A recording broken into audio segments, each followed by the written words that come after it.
Okay, start பண்ணிடலாமா? எல்லாரும் வந்துட்டாங்களா? ஸோ நம்ம அதை நம்ம கிளாஸ் டைம் என்ன டைம் போடுறோமோ அந்த டைமுக்கு வந்துருங்க. மேக்ஸிமம் அதில் வந்து 1 or 2 மினிட்ஸ். இப்போ நம்ம 7:35 போட்டோம், அந்த அரௌண்ட் 7:35 கரெக்டாக எக்ஸாக்டாக ஸ்டார்ட் பண்ணிடுவோம். ஓகேங்களா? அப்படி ஏதாவது சேஞ்சஸ் இருந்துச்சுன்னா நான் முன்னாடி ரெகுலராக டெய்லியும் கிளாஸில், அதாவது இன்னைக்கு கிளாஸ் இருக்கா இல்லையா அப்படின்றது ஒரு 1 hour 2 hours முன்னாடி நான் அப்டேட் பண்ணிடுவேன்.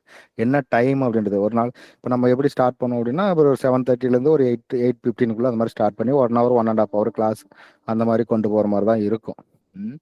அதுக்கப்புறமா இப்போ நம்ம யூஜி கிளாஸ் 8 o'clock ஸ்டார்ட் பண்ணுவோம், இல்லை 7:30 ஸ்டார்ட் பண்ணுவோம். அதே போல தான் இங்கேயும் அந்த மாதிரி தான் இருக்கும். நமக்கு இப்போ நீங்கள் முன்னாடி ஏர்லியராகவே படிக்க ஆரம்பிச்சிட்டீங்க பிஜிடிஆர்பி. So good. நிறைய பேர் ஆல்ரெடி வீடியோஸ்லாம் பார்த்துட்டு தான் வந்திருப்பீங்க. ஒரு சிலர் தான் நியூவாக ஜாயின் பண்ணியிருப்பீங்க. ஸோ நம்மக்கிட்ட நியூவாக ஜாயின் பண்ணவங்க ஒரு சிலர் இருப்பீங்க. ஆல்ரெடி எல்லாமே இதில் புதுசாக இப்போ தான் சார் ஃபர்ஸ்ட் டைம் பிஜிடிஆர்பி படிக்கிறவங்க யாராவது இருக்கீங்களா குரூப் இப்போ கிளாஸில்? Okay, good. ஸோ உங்களை பேஸ் பண்ணி தான் இப்போ நம்ம டீச் பண்ண போகிறோம். அப்போது என்ன நடக்கும் அப்படின்னா, இப்போ நம்ம அதாவது பிகினர்ஸ் பேஸ் பண்ணி தான் நம்ம எப்பயுமே டீச் பண்ணுவோம்.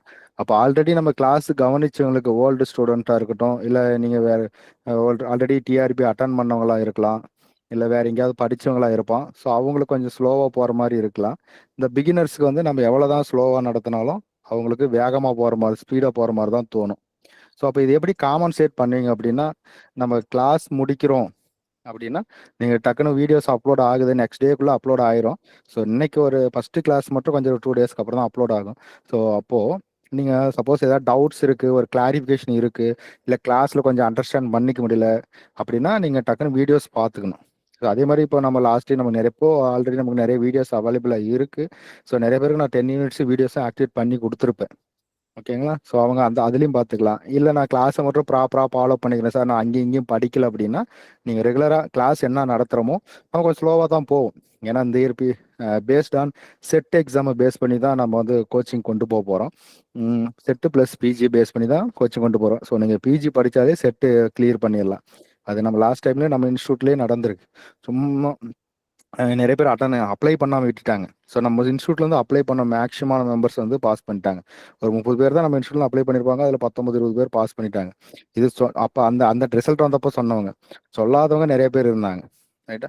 ஸோ அதுதான் நம்ம மெட்டீரியலை கவர் பண்ணாலே உங்களுக்கு ஓரளவுக்கு அந்த எக்ஸாம்லாம் செட்டெல்லாம் ஈஸியாக கிளியர் பண்ணிடுவீங்க. பிஜி தான் காம்படிஷன் எக்ஸாம். செட்டு வந்து ஜஸ்ட் குவாலிஃபைடு எக்ஸாம் தான். ஒரு மினிமம் மார்க், அந்த மார்க்கை நீங்கள் அச்சீவ் பண்ணாலே குவாலிஃபைட் ஆகிடலாம். அதனால செட்டு பாஸ் பண்ணுறது இருக்கிறதுலே ரொம்ப ரொம்ப ஒரு ஈஸியான விஷயம். நீங்கள் செட்டு குவாலிஃபைடு ஆகிட்டீங்க அப்படின்னா ரொம்ப பெனிஃபிட்டான ஒரு விஷயம் என்ன அப்படின்னா, அடுத்து இந்த இயர்க்குள்ளே கண்டிப்பாக ஒரு அசிஸ்டன்ட் ப்ரொஃபஸர் எக்ஸாம் வருது.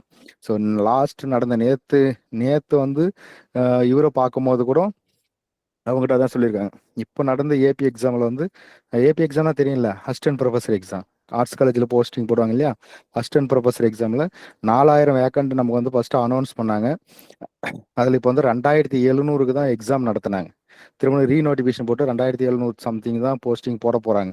அந்த ரிமைனிங் இருக்கிற 1300க்கு வந்து இல்லை மேபி ப்ளஸ் பண்ணி கூட இந்த ஒரு 2 இயர்ஸ்க்குள்ளே கண்டிப்பாக ஒரு நோட்டிஃபிகேஷன் இருக்குது. ஸோ நமக்கு வந்து இப்போ நமக்கு ஆனுவல் பிளானர் படி இந்த வருஷம் ஒரு செட் எக்ஸாம் இருக்குது. அந்த செட் எக்ஸாம் மேபி வந்து உங்களுக்கு நோட்டிஃபிகேஷன் வந்து டிசம்பரில் வரலாம். நவம்பர் டிசம்பரில் நோட்டிஃபிகேஷன் வரலாம். அப்படி வந்துச்சுன்னா பிப்ரவரி மார்ச்சில் கண்டிப்பாக எக்ஸாம் இருக்கும். இப்போ இதுதான் இப்போ நம்மளுடைய ஃபஸ்ட்டு டார்கெட். பிஜிடிஆர்பி படிக்கிறவங்களோட ஃபஸ்ட்டு டார்கெட். யாரெல்லாம் செட்டு கிளியர் இல்லாமல் இருக்கீங்களோ அவங்க அந்த செட்டை கிளியர் பண்ண ட்ரை பண்ணுங்க. ஸோ இதை பேஸ் பண்ணி தான் நம்ம நகர போகிறோம். ஓகே. ஸோ அதனால் இந்த பிஜி சிலபஸ் அப்படின்றது இப்போ நமக்கு இருக்கிற சிலபஸ் வந்து ரொம்ப அற்புதமான சிலபஸ். நீங்கள் இந்த சிலபஸை கவர் பண்ணாலே நீங்கள் மேக்ஸில் இருக்கிற எந்த எக்ஸாமாக எழுதலாம். நீங்கள் அல்ஜிப்ரா, ரியல், காம்ப்ளெக்ஸ்லாம் கொஞ்சம் ஸ்ட்ராங்காக இருந்தீங்க அப்படின்னா, இப்போ யாராவது யங்ஸ்டர்ஸ் இருக்கீங்க, இப்போ தான் பிஜி முடிச்சிருக்கேன் சார், பிஜி பிஎட் முடிச்சிருக்கேன் சார் அப்படின்னா, நீங்கள் ஈஸியாக கேட் எக்ஸாம் ட்ரை பண்ணலாம் ஸ்காலர்ஷிப்காக. இல்லைன்னா net exam, net plus JRF try பண்ணலாம். ஓகேங்களா? நெட்டு ஜேஆர்எஃப்லாம் நீங்கள் இந்த மெட்டீரியல் படித்தா ஓகே, நீங்கள் ப்ரிலிமினரிஸ் லெவலில் அந்த பார்ட் பி அட்டன் பண்ணிடலாம். ஸோ பார்ட் சி அட்டன் பண்ணோம் அப்படின்னா இதை பேஸாக வச்சுட்டு இன்னும் கொஞ்சம் ஹார்ட் ஒர்க் பண்ணணும். அப்படி பண்ணீங்கன்னா நெட்டு ஜேஆர்எஃப்க்கு கண்டிப்பாக, ஏன்னா அதில் சிலபஸ் எல்லாமே சேம் தான். ஆனால் கொஷின்ஸ் வந்து ப்ராப்ளம் ஓரியன்டான கொஷின்ஸ் இருக்கும். ஸோ நீங்கள் அதை கவர் பண்ணிக்கலாம் நீங்கள். அப்போ இதுதான். அடுத்தது நீங்க சப்போஸ் பாலி எக்ஸாம் வருது அப்படின்னாலும், பாலிடெக்னிக் எக்ஸாம் அது மேபி கொஞ்சம் சான்சஸ் கம்மி தான். ஏன்னா இப்போ இருக்கிறவங்களுக்கே அங்கே ஒர்க் இல்லை, எல்லாமே எக்ஸஸ் போஸ்ட்டாக தான் இருக்கு. இப்போ பாலிடெக்னிக் வருதுனாலே அதுலேயும் உங்களுக்கு ஒரு 70% சிலபஸ் வந்து இப்போ இருக்கிற சிலபஸ் கவர் ஆயிரும். பழைய பிஜி சிலபஸ் வந்து 40% தான் பாலி கூட மேட்ச் ஆச்சு. ஆனால் இப்போ இருக்கிற பிஜி சிலபஸ் வந்து 70% வந்து உங்களுக்கு பாலி சிலபஸ் கூட மேட்ச் ஆயிரும். அதே போல் இந்த அசிஸ்டன்ட் ப்ரொஃபஸர் எக்ஸாமுக்கு நீங்கள் செட்டு கிளியர் பண்ணி எலிஜிபிள் ஆகிட்டீங்கன்னா அதுலேயும் ஒரு 70%, 60 to 70% உங்களுக்கு வந்து மேட்ச் ஆயிரும். அப்போ நீங்கள் பிஜி படித்தாலே அதே போல் நீங்கள் யூஜி படிச்சுட்டு இருக்கீங்க அப்படின்னா பிஜி கவர் பண்ணீங்கன்னா அதுவும் ஒரு 55% உங்களுக்கு மேட்ச் ஆயிடும். 50 இப்போ கரெக்டாக எக்ஸாக்டாக 55% மேட்ச் ஆயிரும். அப்போ நீங்கள் ஒரு இதை தான் அதனால தான் சொன்னேன், இது வந்து ஒரு பெஸ்ட் சிலபஸ் இப்போ கொடுத்துருக்கிறது. ஓகேவா? அதே போல் நல்ல ஸ்டாண்டர்டைஸ்ட் புக்கை மட்டும் வாங்கி படிங்க. நம்ம மெட்டீரியல் தாண்டி நீங்கள் ஏதாவது படிக்கணும்னு ஆசைப்பட்டீங்க அப்படின்னா அதை நான் என்னென்ன புக்ஸ்ன்னு சொல்கிறேன் பிஜி படிக்கிறது. அப்போ நல்ல ஸ்டாண்டர்டான புக்ஸ் வாங்கி படிங்க. மைக் மைக் ஆஃப் பண்ணிக்கோங்க. நல்ல ஸ்டாண்டர்டைஸ்டான புக்கை வாங்கி படிங்க. ஸோ அதுதான். அப்போது நம்ம பிஜி யாரெல்லாம் இப்போ படிக்க ஸ்டார்ட் பண்ணியிருக்கீங்க, எனக்கு நான் யூஜில் இல்லை சார், யூஜில் நான் வந்து டெட்டு குவாலிஃபைடாக இல்லை, என்னுடைய எய்ம் வந்து பிஜி மட்டும் அப்படின்னா, உங்களுடைய எய்ம் பிஜி மட்டும் இருக்கக்கூடாது. எய்ம் செட் பண்ணுங்க, செட் பண்ணுங்க. செட்டில் இருந்து ஏபியாக ட்ரை பண்ணுங்க. இப்போ ஏபி நீங்கள் எழுதலைனாலையும் நெக்ஸ்ட் இயர் கண்டிப்பாக உங்களுக்கு வந்து இந்த எப்பயுமே ஒரு 5 இயர்ஸ், இப்போ இந்த 5 இயர்ஸ் பீரியடுன்னு வச்சுக்குவோம். இந்த ஆட்சி வந்து கண்டிப்பாக இந்த 5 இயர்ஸில் ஒரு அசிஸ்டன்ட் ப்ரொஃபஸர் எக்ஸாமாவது கண்டிப்பாக நடந்தே தீரும். அட்லீஸ்ட் 2 இயர்ஸ்க்கு அப்புறமாவது நடக்கும். அது வந்து பெரிய போஸ்ட். நீங்கள் ஆல்ரெடி பிஜி செலக்ட் ஆகிட்டீங்க, நான் பிஜி ஆகிட்டேன் சார், யூஜி ஆகிட்டேன் சார், பிடி அசிஸ்டன்ட் ஆகிட்டேன் அப்படின்னாலும் நீங்கள் ட்ரை பண்ணணும். இந்த எக்ஸாம் வந்து உங்களுடைய எய்மாக வச்சுக்கலாம். இதுதான் இப்போ நம்ம டீச்சிங் லெவலில் ஹைலி பெய்டு ஜாப் எது அப்படின்னு பார்த்தீங்கன்னா அசிஸ்டன்ட் ப்ரொஃபஸர் தான். இப்போ யூஜிக்கு வந்து ஒரு 36,000 சம்திங் வருது, பிஜிக்கு வந்து ஒரு 36,900 சம்திங் வருது பேசிக் பே அப்படின்னா, இதனுடைய பேசிக் பே பாலிக்குமே 56,100 தான் பேசிக். ஆனால் அசிஸ்டன்ட் ப்ரொஃபஸருக்கு 57,700. இது வந்து பேசிக் பே. இன்னைக்கு இருக்கிற நமக்கு இன்னைக்கு சப்போஸ் இன்னைக்கு போய் நீங்கள் ஏபிஐ ஜாயின் பண்ணுறீங்கன்னா ஆல்மோஸ்ட் நியர் போய் 1 lakh கைக்கு வரும். ஓகேங்களா? அப்போ இருக்கிறதுல ஹைலி பெய்டு ஜாப் ஒரு டைரக்ட் ரெக்ரூட்மெண்ட்டில் ஹைலி பெய்டு ஜாப் எது அப்படின்னு பார்த்தீங்கன்னா 57,700 போஸ்ட் தான். நீங்கள் ஐஏஎஸ்ஐ கிளியர் பண்ணுறீங்க அப்படின்னாலும் நீங்கள் இந்த பேசிக் தான் வாங்குவீங்க, 56,100 தான் வாங்குவீங்க. 56,100லேருந்து படிப்படியாக அவங்க எப்படி போவாங்க அப்படின்னா அதே போல் தான் இதுலேயும் அந்த என்ன இருக்கும், அந்த ஸ்டேஜ் இருக்கும். 57,700லேருந்து 68க்கு போவாங்க, 68லேருந்து திரும்ப 72 78க்கு சம்திங் போவாங்க, டக்குன்னு அங்கேருந்து 131க்கு போவாங்க. ஓகேங்களா? இதுதான் வந்து அசோசியேட் ப்ரொஃபஸர்ஸ்ன்னு சொல்லுவோம். அப்போ 131, அப்போ அதே நீங்கள் யூனிவர்சிட்டியில் எங்கேயா ஜாயின் பண்ணீங்கன்னா ப்ரொஃபஸர் ஆகலாம். ஸோ அங்கே வந்து பேசிக் வந்து 141. அப்போ இந்த நினச்சி பாருங்கள், இங்கே அதே ஐஏஎஸ் படிக்கிற ஒரு யூபிஎஸ்சி எக்ஸாம் கிளியர் பண்ணுறவனும் நீங்கள் ஈக்குவலாக தான் எப்பயுமே அந்த அந்த 56,100லேருந்து அவங்க ஸ்டார்ட் பண்ணுவாங்க. ஆனால் நீங்கள் 57,700லேருந்து ஸ்டார்ட் பண்ணுவீங்க. So retirement at the stage of ரிட்டையர்மெண்ட்டில் 2 பேருக்குமே பேசிக் ஒன்று தான். ஓகேங்களா? ஸோ இப்போ ஒரு ப்ரொஃபஸர் கேரில் இருக்கிறவங்களும் ஒரு சீனியர் ஐஏஎஸும் சேம் தான். ஒரு ப்ரொஃபஸர் கேரில் இருக்கிறோம், ஒரு இது வந்து இவங்களாம் ட்ரைனிங் ஐஏஎஸ். நான் சொல்கிறது சீனியர் ஐஏஎஸ். நம்ம இருக்கிறதுல ஹைலி பெய்டு ஜாப் நினைக்கக்கூடிய அந்த ஐஏஎஸும் அதை விட ஹைலி பெய்டு ஜாப் எதுன்னு பார்த்தீங்கன்னா அசிஸ்டன்ட் ப்ரொஃபஸர். இதுக்கான ஒரு சிம்பிளஸ்ட் குவாலிஃபிகேஷன் எது அப்படின்னு பார்த்தீங்கன்னா வெறும் MSc with set exam. Tamil Nadu செட்டை பொறுத்த வரைக்கும், டிஎன் செட்டை பொறுத்த வரைக்கும் கிளியர் பண்ணுறது ரொம்ப ரொம்ப ரொம்ப ஈஸி. ஓகேவா? அதுக்கு நீங்கள் நம்ம பிஜி சிலபஸை வந்து கவர் பண்ணாலே போதும். அப்படி ஏதாவது எக்ஸ்ட்ரா நான் ஆல்ரெடி சொல்லியிருக்கேன், நம்ம பிஜி ஸ்டூடெண்ட்ஸ்க்குலாம் நான் வந்து ஆல்ரெடி எடுத்து கொடுத்துருவோம். இப்போ லாஸ்ட் டைம் கூட நம்ம அப்படி தான் பண்ணோம். நம்ம ஒரு 2 days கிளாஸ் அரேஞ்ச் பண்ணோம், அங்கேயே ஹாஸ்டலில் தங்கியிருந்தவங்களுக்கு நைட்டில் சொல்லி கொடுத்தோம். இன்னைக்கு நைட்டு சொல்லி கொடுத்தா நாளைக்கு அந்த 2 கொஸ்டினை போட்டு கிளியர் பண்ணவங்களாம் இருக்கான் நம்ம சென்டரில். ஓகே, அது வெடிஞ்ச எக்ஸாமு நைட் உட்காந்து இன்டர்வலிகேஷன் சொல்லி கொடுக்குறோம். ஒரு 3 டாபிக் தான் நடத்தினா, அதுல இருந்து 3 கொஸ்டின் வந்துச்சு. அந்த 3 கொஸ்டின் போட்டால் கட்டப்பு தாண்டியாச்சு. அதுதான் ஹெல்ப் பண்ணும். அதுதான் அந்த சின்ன சின்ன விஷயங்கள் தான் ஹெல்ப் பண்ணும். நமக்கு நல்ல சப்ஜெக்ட் நாலேஜ் இருக்கும், அந்த கடைசி நேரத்தில் இல்லை எங்கேயாவது ஒருத்தர் சொல்லியிருப்பாரு, எதையும் எல்லாமே காதில் வாங்கி ஸ்டோர் பண்ணி வச்சுக்கணும். அதுதான் நம்மளை வந்து அந்த கட்டப்பை தாண்டி கொண்டு போய் நிறுத்தும். அதுதான். அப்போ அதுதான் நீங்க எய்ம் வந்து இப்போ வந்து பிஜி படிக்கிற எல்லாமே எய்மை வந்து செட் எக்ஸாமுக்கு செட் பண்ணிக்காங்க. அந்த செட் எக்ஸாம் கிளியர் பண்ணிட்டீங்க அப்படின்னா ஏபி படிக்கிறது ரொம்ப ஈஸி. ஏன்னா நம்ம பிஜி நமக்கு தெரியும், நம்ம ஸ்டூடெண்ட்ஸ்க்கு எல்லாமே நம்ம பிஜி நம்ம வச்ச ஸ்டாண்டர்ட் கொஸ்டின் தான் ஏபியோட கொஸ்டினாக இருந்தது. அசிஸ்டன்ட் ப்ரொஃபஸர் எக்ஸாமோட கொஸ்டின் நம்ம பழைய கொஸ்டின் பேப்பர் எடுத்து பாருங்க, நம்ம ஆல்ரெடி நம்ம பேட்ச் வச்ச கொஸ்டின் பேப்பர்ஸ்லாம் எடுத்து பாருங்க.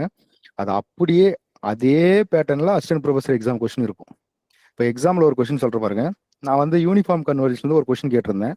அந்த யூனிஃபார்ம் கன்வர்ஜன்ஸ்ல ஸோ நம்ம பசங்களுக்கு கொஞ்சம் டிஃபிகல்ட்டாக இருக்கும், எல்லா சம்ஸும் தெரிஞ்சுக்கிட்டோம் அப்படின்றதுக்காக தான் நான் கொஸ்டின் எடுப்பேன். அப்போ ஒரே கொஸ்டினில் 4 சம்மு கொடுக்குறேன். ஆப்ஷன் ஏல ஒரு சம்மு, ஆப்ஷன் பில, ஆப்ஷன் சில, டில இந்த 4 சம்மு கேட்குறேன். அதே பேட்டர்னில் 2 கொஷின் வருது ஏபிஐ எக்ஸாமில். அதே போல் மேட்ச் த ஃபாலோயிங்ஸ் நான் மட்டும்தான் கொடுப்பேன். நிறைய மேட்ச் த ஃபாலோயிங்ஸ் கொடுப்பேன். ஏபி எக்ஸாமில் ஒரு 50% கொஷின் வந்து மேட்ச் த ஃபாலோயிங்கில் தான் இருந்தது. அதே மாதிரி ஆக்சுவலாக மேக்ஸில் நம்ம தான் வந்து என்ன பண்ணியிருப்போம் அப்படின்னா ரீசனிங், அசார்ஷன் ரீசனிங்னு கேட்டிருப்போம். அந்த கூற்று காரண கொஷின் கேட்டிருப்போம். ஏபி எக்ஸாமில் ஒரு 4-5 கொஷின் வந்து கூற்று காரணமாக தான் இருந்தது. அப்போ நம்ம நடத்துகிற ஸ்டாண்டர்ட் எப்படி இருக்கும் அப்படின்னு பார்த்தீங்கன்னா, ஓகே நீங்கள் அட்லீஸ்ட் நம்ம நெட் ஸ்டாண்டர்டுக்கு எனக்கு நடத்த முடியாது, ஏன்னா அதுக்கான டைம் இல்லை. ஏன்னா அது ஒரு யூனிட் எடுத்தாலே நமக்கு லார்ஜாக போயிட்டு இருக்கோம். நீங்கள் சப்போஸ் ரியல் அனாலிசிஸ் தான் படிக்க ஃபஸ்ட்டு ஸ்டார்ட் பண்ணீங்கன்னா பேசிக் படிக்கிறதுக்கே நமக்கு 1 மாதம் வேணும். நம்ம அந்த அளவுக்கு அந்த ஸ்டாண்டர்ட் நடத்த போகிறதில்ல. நம்ம பிஜி ஸ்டாண்டர்டு கொஞ்சம் நல்ல ப்ராப்ளமெட்டிக்ஸ்க்காக நடத்த போகிறோம், அவ்வளோதான். இப்போ லாஸ்ட் எக்ஸாமில் இந்த கொஸ்டின் பேப்பர் எடுத்து பார்த்தீங்கன்னா தெரியும், ஒரு 60% வந்து ப்ராப்ளமாக தான் இருந்தது. அது பார்க்கறதுக்கு உங்களுக்கு தியரி கொஸ்டின் பேப்பர் மாதிரியே இருக்கலாம். ஆனால் எனக்கு தெரிஞ்சு இப்போ அல்ஜிப்ராலாம் 1 or 2 கொஸ்டின் தான் தியரி கொஸ்டின் இருந்தது. சூப்பராக கொஸ்டின் இருந்தான். ஃபர்ஸ்ட் கொஸ்டின் இருந்து எடுத்து பார்த்தீங்கன்னா சைலோ தேர்தல் ஆரம்பிச்சிருந்தான் கொஸ்டின். சைலோ தேர்தல் கேட்டதும் ப்ராப்ளம் தான். ஓகேவா? அதே போல் வெக்டர் ஸ்பேஸில் 2-3 கொஸ்டின் கேட்டிருந்தான். வெக்டர் ஸ்பேஸில் கேட்டது எல்லாமே ப்ராப்ளம்ஸ் தான். எனக்கு தெரிஞ்சு தியரி கொஸ்டின் பார்த்தா ரிங் தியரில் ஒரு கொஸ்டின் கேட்டிருந்தான். அந்த T of A equal to 1 அந்த மாதிரி ஏதோ ஒரு கொஸ்டின் கேட்டிருந்தான். ஸோ அந்த மாதிரி 1 or 2 கொஸ்டின் தான் தியரி கொஸ்டின் இருந்து. 12 கொஸ்டின் என்னமோ அல்ஜிப்ரால் கேட்டிருந்தா. 12 கொஸ்டின்ல ஒரு 9 கொஸ்டின் பக்கம் ப்ராப்ளம் தான் இருந்தது. ஸோ நம்ம நடத்துறதும் அது மாதிரி தான் ப்ராப்ளம் பேஸில் தான் நடத்தியிருப்போம். பழைய ஸ்டூடெண்ட்ஸ்க்கு எல்லாம் இந்த கொஸ்டின் பேப்பர் பார்த்தோன்னே தெரிஞ்சிருக்கும். இந்த ப்ராப்ளம் பேஸ்டில் தான் நம்ம நிறையா நடத்துவோம். ஏன்னா நான் ஏன் ப்ராப்ளம் பேஸ்டு நடத்துவோம் அப்படின்னா, நீங்கள் அப்போ தான் தியரி அண்டர்ஸ்டாண்ட் பண்ணிக்குவீங்க அப்படின்ட்டு கொஞ்சம் ப்ராப்ளம்ஸ் நிறையா போடுவோம். அந்த ப்ராப்ளத்தை வழியாக எப்படி அந்த தியரத்தை ஞாபகம் வச்சுக்கிறது அந்த மாதிரி டீச் பண்ணலாம் தான் நம்ம ட்ரை பண்ணுவோம். ஆனால் லாஸ்ட் இயர் கொஸ்டின் பேப்பர் பார்த்தீங்கன்னா நம்ம அதே மாதிரி தான் இருந்தது. ஆனால் நம்ம ஸ்டாண்டர்ட் வந்து பிஜி கொஞ்சம் கம்மியாக தான் இருந்தது. நம்ம கொஸ்டின் பேப்பர் எதுக்கு மேட்ச் ஆச்சு அப்படின்னா அசிஸ்டன்ட் ப்ரொஃபஸருக்கு தான் மேட்ச் ஆச்சு. ஆக்சுவலாக நானுமே அந்த எக்ஸாம் எழுதியிருந்தேன். நம்ம ஆள்லேயே நம்ம ஸ்டூடெண்ட்ஸ்லாம் இருந்தாங்க. நான் அந்த ஸ்டூடெண்ட்ஸ் கூட தான் நான் போய் எழுதுறேன் தருமபுரியில். அப்போ திரும்பி பார்த்து ஆக்சுவலாக அந்த ரூமில் 20 பேர், அதில் 10 பேருக்கு நம்ம ஸ்டூடெண்ட்ஸாக தான் இருந்திருப்பாங்க. அந்த 10 பேருமே கொஸ்டின் பேப்பர் பார்த்துட்டு என்னை பார்த்து ஒரு ரியாக்ஷன் பண்ணேன். அதே என் பக்கத்தில் உட்காந்த பொண்ணு, சார் நீங்கள் கொஸ்டின் பேப்பர் எடுத்தீங்களான்னு கேட்டாங்க. ஸோ இது வந்து நான் வந்து ஓகே நான் தான் பெஸ்ட்டு அது பெருமைக்காக அப்படி சொல்ல வரல. நம்மளுடைய கால்குலேஷன் கரெக்டாக இருக்குது. அதாவது எஜுகேஷன் அடுத்து எந்த லெவலுக்கு மூவ் ஆகுது அப்படின்றது நம்ம ப்ரிடிக்ட் பண்ணது கரெக்டாக இருக்கு. ஸோ அதுதான் இப்போ ஓகே நம்ம வந்து பேசிக்காக டீச் பண்ணாமல் லைன் பை லைனாக அப்படி சும்மா சொல்லாமல் கொஞ்சம் ப்ராப்ளமேட்டிக்காக உள்ளே போகும்போது அது மாதிரி கொஸ்டினாக இருக்கும்போது எனக்கு ஒரு சந்தோஷமா இருந்தது, அவ்வளோதான். அந்த கொஸ்டினில் நானுமே கம்மியாக தான் போட்டேன். ஏன்னா அவ்வளோ ப்ராப்ளம் கேட்டான் ஏபியில். அந்த ப்ராப்ளத்தெல்லாம் சால்வ் பண்ணோம் அப்படி நமக்கு 3.5 hours 4 hours தேவைப்படும். அவங்க கொடுத்தது 2.5 hours தான் எக்ஸாமுக்கு. ஏன்னா 1/2 hour தமிழ் எக்ஸாமு எழுதுறதுக்கு சரியாக போயிடும். ஒரு 2.5 hours தான் இருந்தது. ஓகே, அதுலேயே என்னால் ஒரு 63 கொஸ்டின் சம்திங் தான் போட்டேன் நான். ஹையஸ்ட்டாக ஒரு 75 வரைக்கும் போட்டிருக்கலாம். அதில் அவ்வளோதான் போட முடியும். அதை தாண்டிலாம் போட முடியாது. ஒரு 70+ கொஸ்டின் போட்டுக்கலாம். நானுமே 65 போட்டேன் நினைக்கிறேன். ஐ திங்க் 65 கொஸ்டின்ஸ் போட்டேன். இவ்வளோதான் போட முடிஞ்சது. அதாவது கரெக்டாக போட்டது 100 கொஸ்டின் போட்டேன். சாய்ஸ் ஃபில் பண்ணுறது தானே. ஸோ அந்த மாதிரி தான். ஸோ அதனால் படிக்கும் போது இப்போ ஸ்டார்ட் பண்ணுற பிஜி ஸ்டார்ட் பண்ணுற எல்லாருமே கான்செப்ட் வைஸ் கொஞ்சம் டெப்த்தாக படிங்க. எதையும் மெமரி பண்ண வேண்டிய அவசியம் இல்லை. அதை முதல்ல தெரிஞ்சுக்காங்க. அதெல்லாம் வந்து ரிவிஷனில் பண்ண வேண்டிய விஷயம். நீங்கள் இப்போது நம்ம அப்போ அல்ஜிப்ரா படிக்கிறோம் அப்படின்னா அல்ஜிப்ரானா என்ன, அதில் குரூப்னா என்ன, அந்த மாதிரி ஒவ்வொன்றா நம்ம படிச்சுட்டு வந்துடணும். இப்போ நீங்கள் வந்து மெமரி பண்ணி வச்சுக்கணும், இன்னிலேருந்தே மெமரி பண்ணி எல்லாத்துக்கும் ஷார்ட்கட் வச்சு நோட் பண்ணி வச்சு படிக்கணும்னு எந்த அவசியமும் இல்லை. ஃபஸ்ட் டைம் படிக்கிறீங்க அப்படின்னாலையும் இல்லை ரிவிஷன் பண்ணுறதுனாலையும் இது வரையும் உங்களுக்கு தெரிஞ்ச எல்லாத்தையும் மறந்துடுங்க. இங்கே நீங்கள் நம்ம ஒன்று நடத்துவோம், ஓகே அது அங்கே அப்படி இருக்கும் இங்கே அப்படி இருக்கும், எதையும் கனெக்ட் பண்ண வேண்டாம். அதெல்லாம் எங்கே பண்ணணும் அப்படின்னா ரிவிஷனில் தான் பண்ணணும். அதே போல் உங்ககிட்ட பஞ்ச் ஆஃப் கொஸ்டின் பேப்பர் வச்சிருக்கலாம். நீங்கள் நிறைய கொஸ்டின் பேப்பர் வச்சிருக்கலாம். அந்த கொஸ்டின் பேப்பர் எல்லாம் இப்போவே எடுத்து பார்க்க வேண்டிய அவசியம் இல்லை. அது எல்லாமே கயிறு போட்டு கட்டி தூக்கி மேலே போட்டுருங்க. மேலே ஒரு மூலையில் போட்டு வச்சிருங்க. இப்போ படிக்க வேண்டியது நம்ம மெட்டீரியல். உங்களுக்கு ஏதாவது புக்ஸில் இப்போ நிறைய டைம் இருக்குது. ஸோ நீங்கள் புக்ஸில் படிக்கணும்னு நினைக்கிறீங்க, நான் அல்ஜிப்ரா பற்றி நிறையா படிக்கிறேன், எனக்கு நிறைய டைம் இருக்குது அப்படின்னா நிறைய லோக்கல் ஆத்தர் புக்கோ ஃபாரின் ஆத்தர்ஸ் புக்கோ வாங்கி படிக்கலாம். ஓகே, அந்த மாதிரி சப்ஜெக்டை லேர்ன் பண்ண ட்ரை பண்ணுங்க. அதுதான் பெட்டராக இருக்கும். நீங்கள் சப்ஜெக்டை லேர்ன் பண்ணிட்டீங்க அப்படின்னா அது எவ்வளவு கொஸ்டின் கேட்டாலையும் நீங்கள் மெமரி பண்ண வேண்டிய அவசியம் இல்லை. உங்களுக்கு இருக்கிற அந்த பேசிக் நாலேஜை வச்சே எழுதிக்கலாம். ஓகேங்களா? ஸோ இதுதான் ஐடியா. நிறைய பேர் 1 மார்க்கில் போச்சு சார், 2 மார்க்கில் போச்சு சார், நான் வந்து 2 டைம் சிவி போயிருக்கேன் சார், 3 டைம் சிவி போயிருக்கேன் சார். அப்போது இவங்கெல்லாம் என்ன தப்பு பண்ணியிருப்பாங்க அப்படின்னா, ஒரு மெட்டீரியல் வச்சுருந்துருப்பீங்க, இல்லை ஒரு புக்ஸ் எடுத்திருப்பீங்க. ஓகே, அப்போ அல்ஜிப்ரானா ஒரு 200 தேரங்குது, 200 தேரமாக அவங்களுக்கு தெரிஞ்சிருக்கும். ஆனா அந்த 200 இருந்து ஏதாவது ட்விஸ்ட் பண்ணி கேட்கும்போது தான் தப்பு பண்ணுவாங்க. எனக்கு படிச்ச மாதிரியே அவங்க எப்படி தப்பு பண்ணுவாங்கன்னா, ஐயோ நமக்கு படிச்ச மாதிரியே இருக்கு, என்ன ஆன்சர் வரல, இதுவா இருக்குமா அதுவா இருக்குமா. அதுதான் அந்த ரூட் மெமரி, அந்த க்ரூட் மெமரியோட பிரச்சனையே அதுதான். இதுவா இருக்குமா அதுவா இருக்குமான்னு டவுட் வரும் வந்தாலே அது உங்களுக்கு சப்ஜெக்ட் வந்து அண்டர்ஸ்டாண்ட் ஆகலன்னு தான் அர்த்தம். அது எனக்கா இருந்தாலும் சரி, அது எப்பேற்பட்ட ப்ரொஃபசர்ஸ்க்கா இருந்தாலும் சரி, சப்ஜெக்ட் நீங்க கொஞ்சம் கிளியரா அண்டர்ஸ்டாண்ட் பண்ணியிருக்கீங்க அப்படின்னா, நீங்க மெமரி பண்ணாமயே அது உங்களுக்கு ஞாபகத்துக்கு வரும். ஏன்னா நீங்க எல்லாமே மேக்ஸிமம் நிறைய பேர் டீச்சரா ஒர்க் பண்ணியிருப்பீங்க. நீங்க போய் கிளாஸ்ல போர்டு வைக்கும்போது, நீங்க கிளாஸ்ல டீச் பண்ணும்போது, எப்போ ஃப்ளோவா உங்களால டீச் பண்ண முடியும் அப்படின்னா, அது அதன பத்தின நாலேட்ஜ் உங்களுக்கு நல்லா இருக்கும்போது தான். அத நீங்க நல்லா ப்ரிப்பேர் பண்ணியிருப்பீங்க. அ உங்களுக்கு அது ஃப்ளோவா வந்துட்டு இருக்கும் அப்படின்னா, அது உங்களுக்கு வந்து எந்த எந்த இடத்துலயும் ஒரு சின்ன டவுட் கூட இருக்காது. ஏதாவது ஒரு சின்னதா ஒரு டவுட் இருக்கு. இது எப்படி வந்தது? இதனுடைய கான்செப்ட் என்னன்னு ஏதாவது புரியாம இருந்துச்சு அப்படின்னா, உங்களால அது என்ன பண்ண முடியாது? டீச் பண்ண முடியாது. அதே தான் இங்கேயும் எக்ஸாம்ல பெர்ஃபார்மன்ஸ் பண்ண முடியாது. ஏன்னா, இப்படி நான் நிறைய டைம் சொல்லுவேன் பழைய கிளாஸ்ல. நீங்க ஒரு டீச்சரா இருந்தா அந்த சப்ஜெக்ட்ட எப்படி படிப்பீங்க? நாளைக்கு போய் கிளாஸ் எடுக்கணும். இப்ப நாளைக்கு போய் குரூப் தியரி பத்தி கிளாஸ் எடுக்குறீங்க அப்படின்னா, அந்த குரூப் தியரில ஸ்டூடண்ட்ஸ் எப்படியெல்லாம் கொஸ்டின் கேட்பான் உங்ககிட்ட? நீங்க எப்படியெல்லாம் ஆன்சர் பண்ண போறீங்க? இதுல என்னென்ன கொஸ்டின்ஸ் கேட்கலாம்? இந்த கான்செப்ட் ஏன்? ஏன்? எப்படி? அப்படின்ற கொஸ்டின உங்களுக்குள்ளேயே கேட்டு படிச்சீங்க அப்படின்னா, அது வந்து ஈஸி ஆயிடும். அது வந்து ஈஸியா இருக்கும். அப்போ நீங்க வந்து அந்த மாரி ப்ரிப்பேர் பண்ணுங்க. அது கொஞ்சம் டைம் எடுக்கும். நீங்க எப்படின்னா, நீங்க டீச் பண்ற போறதா நெனச்சு ப்ரிப்பேர் எக்ஸாம் பண்ண போறீங்கன்னு நெனப்புல பண்ண வேண்டாம். இப்போதைக்கு நீங்க டீச் பண்ண போறீங்க. இந்த கான்செப்ட் எனக்கு அண்டர்ஸ்டாண்ட் ஆச்சு. இப்ப நாளைக்கு நான் போய் ஒரு ஸ்டூடண்ட்ஸ்க்கு நடத்த போறேன். அப்ப அவன் எப்படிலாம் நம்மகிட்ட கொஸ்டின் கேட்பான். அந்த பேஸ்ல நீங்க வந்து படிக்க ஆரம்பிச்சீனாலே நல்லாருக்கும். ஓகேவா? ஸோ இதுதான் உங்க கான்செப்ட், அதாவது நம்ம என்ன சொல்றதுன்னா, கான்செப்ட் லேர்னிங் தான் பேஸா இருக்கணும். ஸோ நமக்கு சிலபஸ் என்னன்னு பார்த்துருவோம். நமக்கு மொத்தம் வந்து நமக்கு 10 யூனிட்ஸ் இருக்கும் மேக்ஸ்ல. ஸோ அந்த புதுசா நெறைய பேர் வந்திருப்பீங்க இல்லையா? ஸோ மேத்தமெட்டிக்ஸ்ல வந்து நமக்கு 10 யூனிட்ஸ் இருக்கும். அது இல்லாம சைக்காலஜி இருக்கும். அது இல்லாம ஜிகே இருக்கும். சைக்காலஜினா எஜுகேஷன். எஜுகேஷன் அண்ட் சைக்காலஜி இருக்கு. எஜுகேஷன் பிளஸ் சைக்காலஜி 2 சேர்ந்து தான் இருக்கும். ஸோ இந்த 10 யூனிட்லேருந்து நமக்கு வந்து 110 கொஸ்டின்ஸ் கேட்பாங்க. இந்த 10 யூனிட்லேருந்து 110 கொஸ்டின்ஸ் கேட்பாங்க. இதில் ஒரு 30 கொஸ்டின்ஸ் கேட்பாங்க.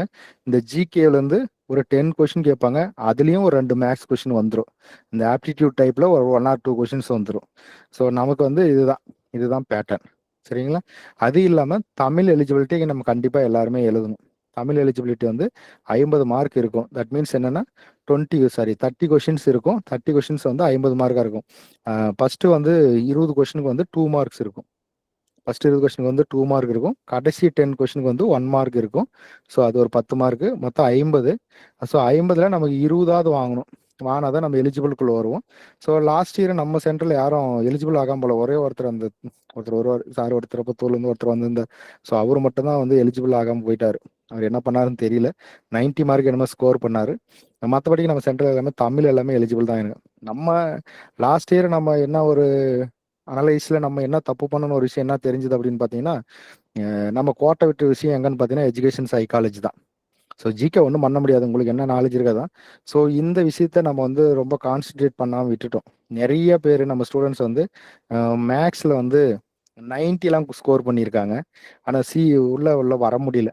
மேக்ஸில் 90 ஸ்கோர் பண்ண ஒருத்தரால என்னது ஜாப்புக்கு போக முடியல. அது காரணம் என்ன அப்படின்னு பார்த்தீங்கன்னா 90, 88, 80க்கு மேலே நம்ம சென்ட்ரல் ரொம்ப அதிகம் லாஸ்ட் இயர்.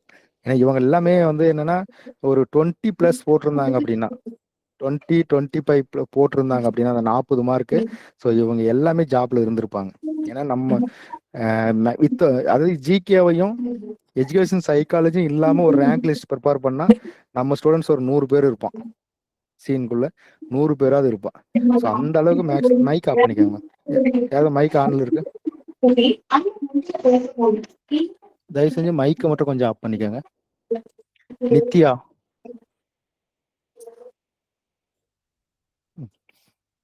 ஸோ அதுதான். ஸோ அது நம்ம பெரிய சக்ஸஸாக கூட நினைக்கலாம். நம்ம மேத்தமெட்டிக்ஸில் கொஞ்சம் ஸ்ட்ராங்காக தான் இருக்கும் நம்ம சென்டரில். நம்ம ஏவியேஷனில் மேத்தமெட்டிக்ஸில் எந்த குறையும் இல்லை அப்படின்றது நம்ம இன்னைக்கு என்னால் சொல்ல முடியும். ஸோ நம்ம மேக்ஸில் நம்மளோட அல்டிமேட் எய்மே நம்ம எல்லாருமே 95+ போட வைக்கிறதா. நான் பல நாள் சொல்லிட்டு இருப்பேன் கிளாஸில். லாஸ்ட் 95+ எய்ம் பண்ணுங்க, 90+ எய்ம் பண்ணுங்க அப்படின்னு.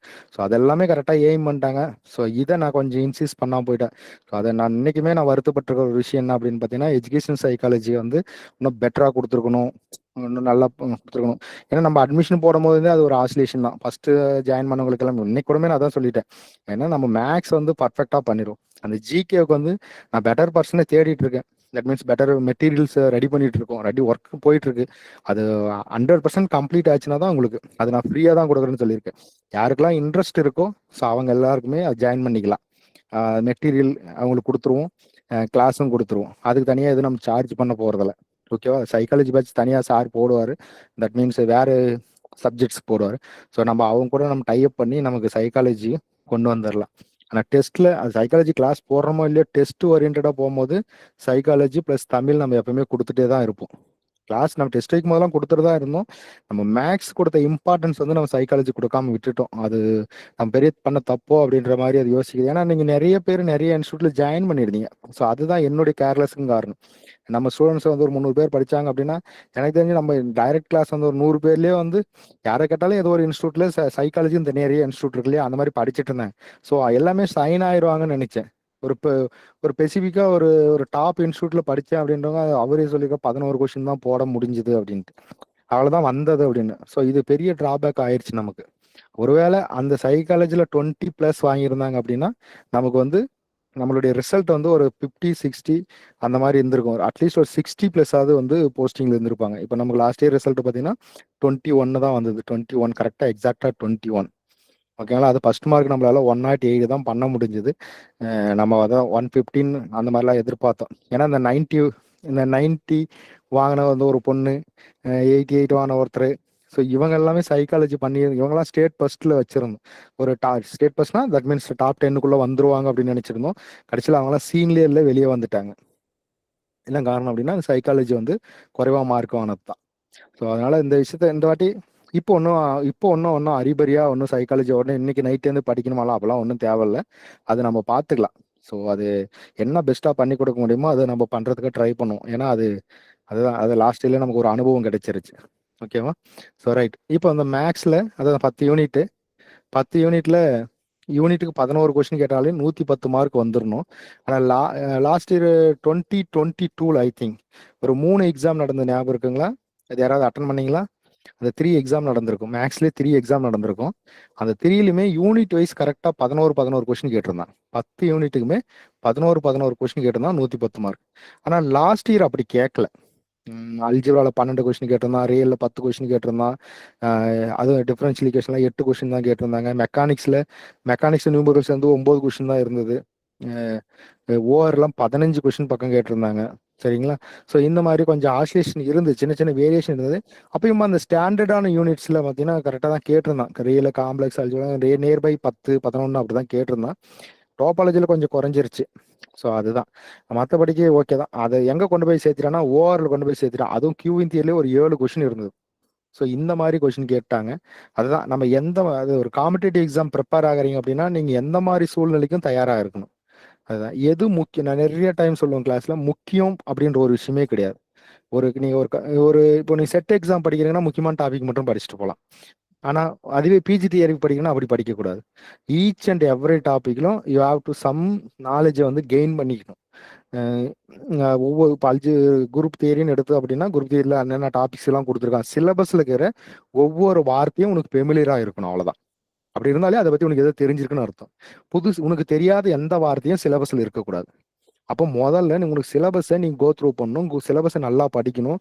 அப்படி நீங்கள் சிலபஸில் இருக்கிற அந்த வார்த்தைகள்லாம் தெரிஞ்சாதான் நீங்கள் சும்மா திடீர்னு ஒரு லைப்ரரிக்கு போகிறீங்க, இல்லை ஒரு காலேஜில் டீச் பண்ணுறீங்க அப்படின்னும் போது அந்த டாப்பிக்கை நீங்கள் கிராஸ் பண்ணும் போது, ஓ இந்த டாப்பிக்கை வந்து நம்ம எங்கேயோ பார்த்துருக்கோம் சிலபஸில் அப்படின்ற ஒரு விஷயம் மைண்டுக்குள்ளே ஸ்டோர் ஆகி அங்கே 2 கொஷினும் இன்னும் அறியாமலேயே ஒரு 2 டெஃபினேஷனும் உனக்கு மைண்டுக்குள்ளே ஸ்டோர் ஆயிருக்கும். ஸோ அதுதான் வந்து கேதரிங் ஆஃப் நாலேஜ். அங்கங்கே கிடைக்கிற நாலேஜை வந்து கேதர் பண்ணி வச்சு எக்ஸாம் எழுதும் போது மட்டும்தான் பெரிய சக்ஸஸ் கிடைக்கும் உங்களுக்கு. நீங்கள் இதுக்குன்னே தனியாக படிக்கிறீங்க, ஒரு 3 மாதம் உட்காந்து படிச்சிடறேன் சார் அப்படின்னா அதுதான். அவங்க தான் அந்த பார்டரில் போயிட்டு வெளியே வரவங்க நிறைய பேர் அவங்க தான் நல்லா படிப்பாங்க 3 மாதம். ஆனால் பார்த்தீங்கன்னா சிவி வரையும் போவாங்க, அந்த கட் ஆஃப் ஜோனுக்குள்ளே போக முடியாது. இல்லைன்னா 2 மார்க்கில் 1 மார்க்கில் மிஸ் ஆகிருக்கும். இல்லைன்னா தப்பிச்சு 1 மார்க் தாண்டி 1 மார்க் அரை மார்க் தாண்டி வேலைக்கு போயிடுவாங்க. ஸோ அந்த மாதிரி தான் இருப்பாங்க. அந்த நல்ல டாப் பொசிஷன் வராங்க, நான் வந்து டாப் 10க்குள்ளே வரேன், டாப் 20க்குள்ளே வரேன், ஜென்ரல் கேட்டகரியில் வேலைக்கு போகிறேன் அப்படின்னுலாம் நீங்கள் மேக்ஸிமம் விசாரிச்சு பாருங்க. நாலேஜை கேதர் பண்ணியிருப்பாங்க. எங்கெல்லாம் உங்களுக்கு எங்கெல்லாம் கிடைச்சதோ அதெல்லாம் ஸ்டோர் பண்ணி வச்சு அந்த நாலேஜில் தான் எக்ஸாம் எழுதியிருப்பாங்க. இந்த 3 மாதம் படித்து எக்ஸாம் எழுதுறது அது ஓகே. அது ஒரு ஒரு டைப் ஆஃப் பீப்புள்ஸ் இருப்பாங்க. ஆனா இருந்தாலும் அந்த டாப் 10க்குள்ள வரீங்க அப்படின்னாலே, உங்களுக்கு அதுதான். உங்க சரௌண்டிங்ல இருக்கிற நாலேட்ஜ் எல்லாமே உங்க மண்டைக்குள்ள இருந்திருக்கும். அது சரௌண்டிங் உள்ள நாலேட்ஜ்னா எப்படின்னா, நீங்க ஒரு லைப்ரரிக்கு போய் படிச்சிருப்பீங்க. திடீர்னு நெட்ல தேடிட்டு இருப்பீங்க. எதையாவது ஒரு டாபிக் தேடிட்டு இருப்பீங்க. அப்படி தேடிட்டு இருக்கும்போது புதுசு புதுசா கிடைச்சிட்டு இருக்கும். அது எல்லாமே நம்ம பிஜி சிலபஸ் ஓரியன்டா இருந்துச்சுன்னா, அது உங்களுக்கு ஸ்டோர் ஆயிட்டே வச்சுட்டு வந்திருப்பீங்க. ஓகே, இது பாரு பாரு நல்ல ரிசல்ட் இங்க இருக்கு. அப்படி நோட் பண்ணிக்குவீங்க. பாரு இங்க ஒரு ரிசல்ட் இருக்கு அப்படின்ட்டு. அது எப்போ உங்களால நோட் பண்ண முடியும்? அது சிலபஸ்ல இருக்கான்னு தெரிஞ்சா மட்டும்தான் உங்களால நோட் பண்ண முடியும். இல்லைன்னா அந்த சிலபஸ் அது உங்களுக்கு கடந்து போயிருவீங்க. அது உங்க மைண்டுக்குள்ள ஸ்டோர் ஆகாது. அது கடந்து போயிருவீங்க நீங்க.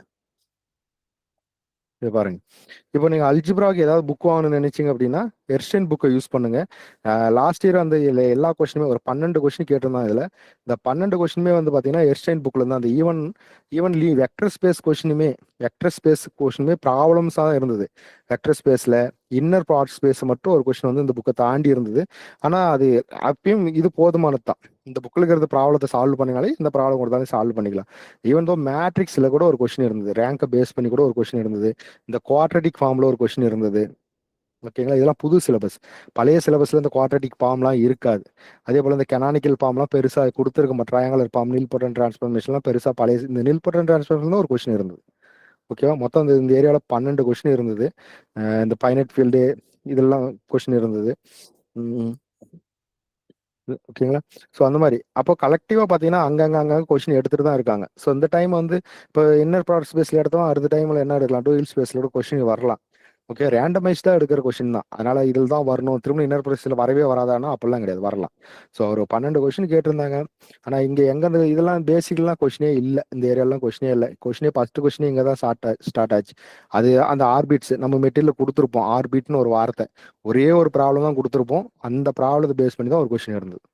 ஓகே, ஒரே ஒரு பெர்முடேஷன்ல ஒரே ஒரு ப்ராப்ளம், ஆர்பிட்ஸ் பத்தி ஒரே ஒரு ப்ராப்ளம் கொடுத்துருப்பேன். அது எவ்வளோ விஷயம் இருக்கு, அதெல்லாம் விட்டுட்டு அந்த ஆர்பிட்ஸ் அப்படின்ற வார்த்தையிலேருந்து ஒரு கொஸ்டின் கேட்டது. அந்த மெட்டீரியல் இருக்கிற சம்மு தான். அப்போ சம்மு தான் கேட்டான். அதே போல இந்த சைலோ தீரம் தான். இதுல இருந்து ஒரு கொஸ்டின், இந்த ஏரியால இருந்து 2 கொஸ்டின் தான் கேட்டான். எது குரூப் ல இருந்து 2 கொஸ்டின் தான் கேட்டிருந்தாங்க. ஸோ என்ன, அப்போ நமக்கு எதுவுமே அப்போ நம்ம நினைச்சிருக்கலாம் அந்த ஆர்பிட்ஸ்ன்ற ஒரு வார்த்தையை விட்டுட்டு கூட மெட்டீரியல் எழுதிக்கலாம்.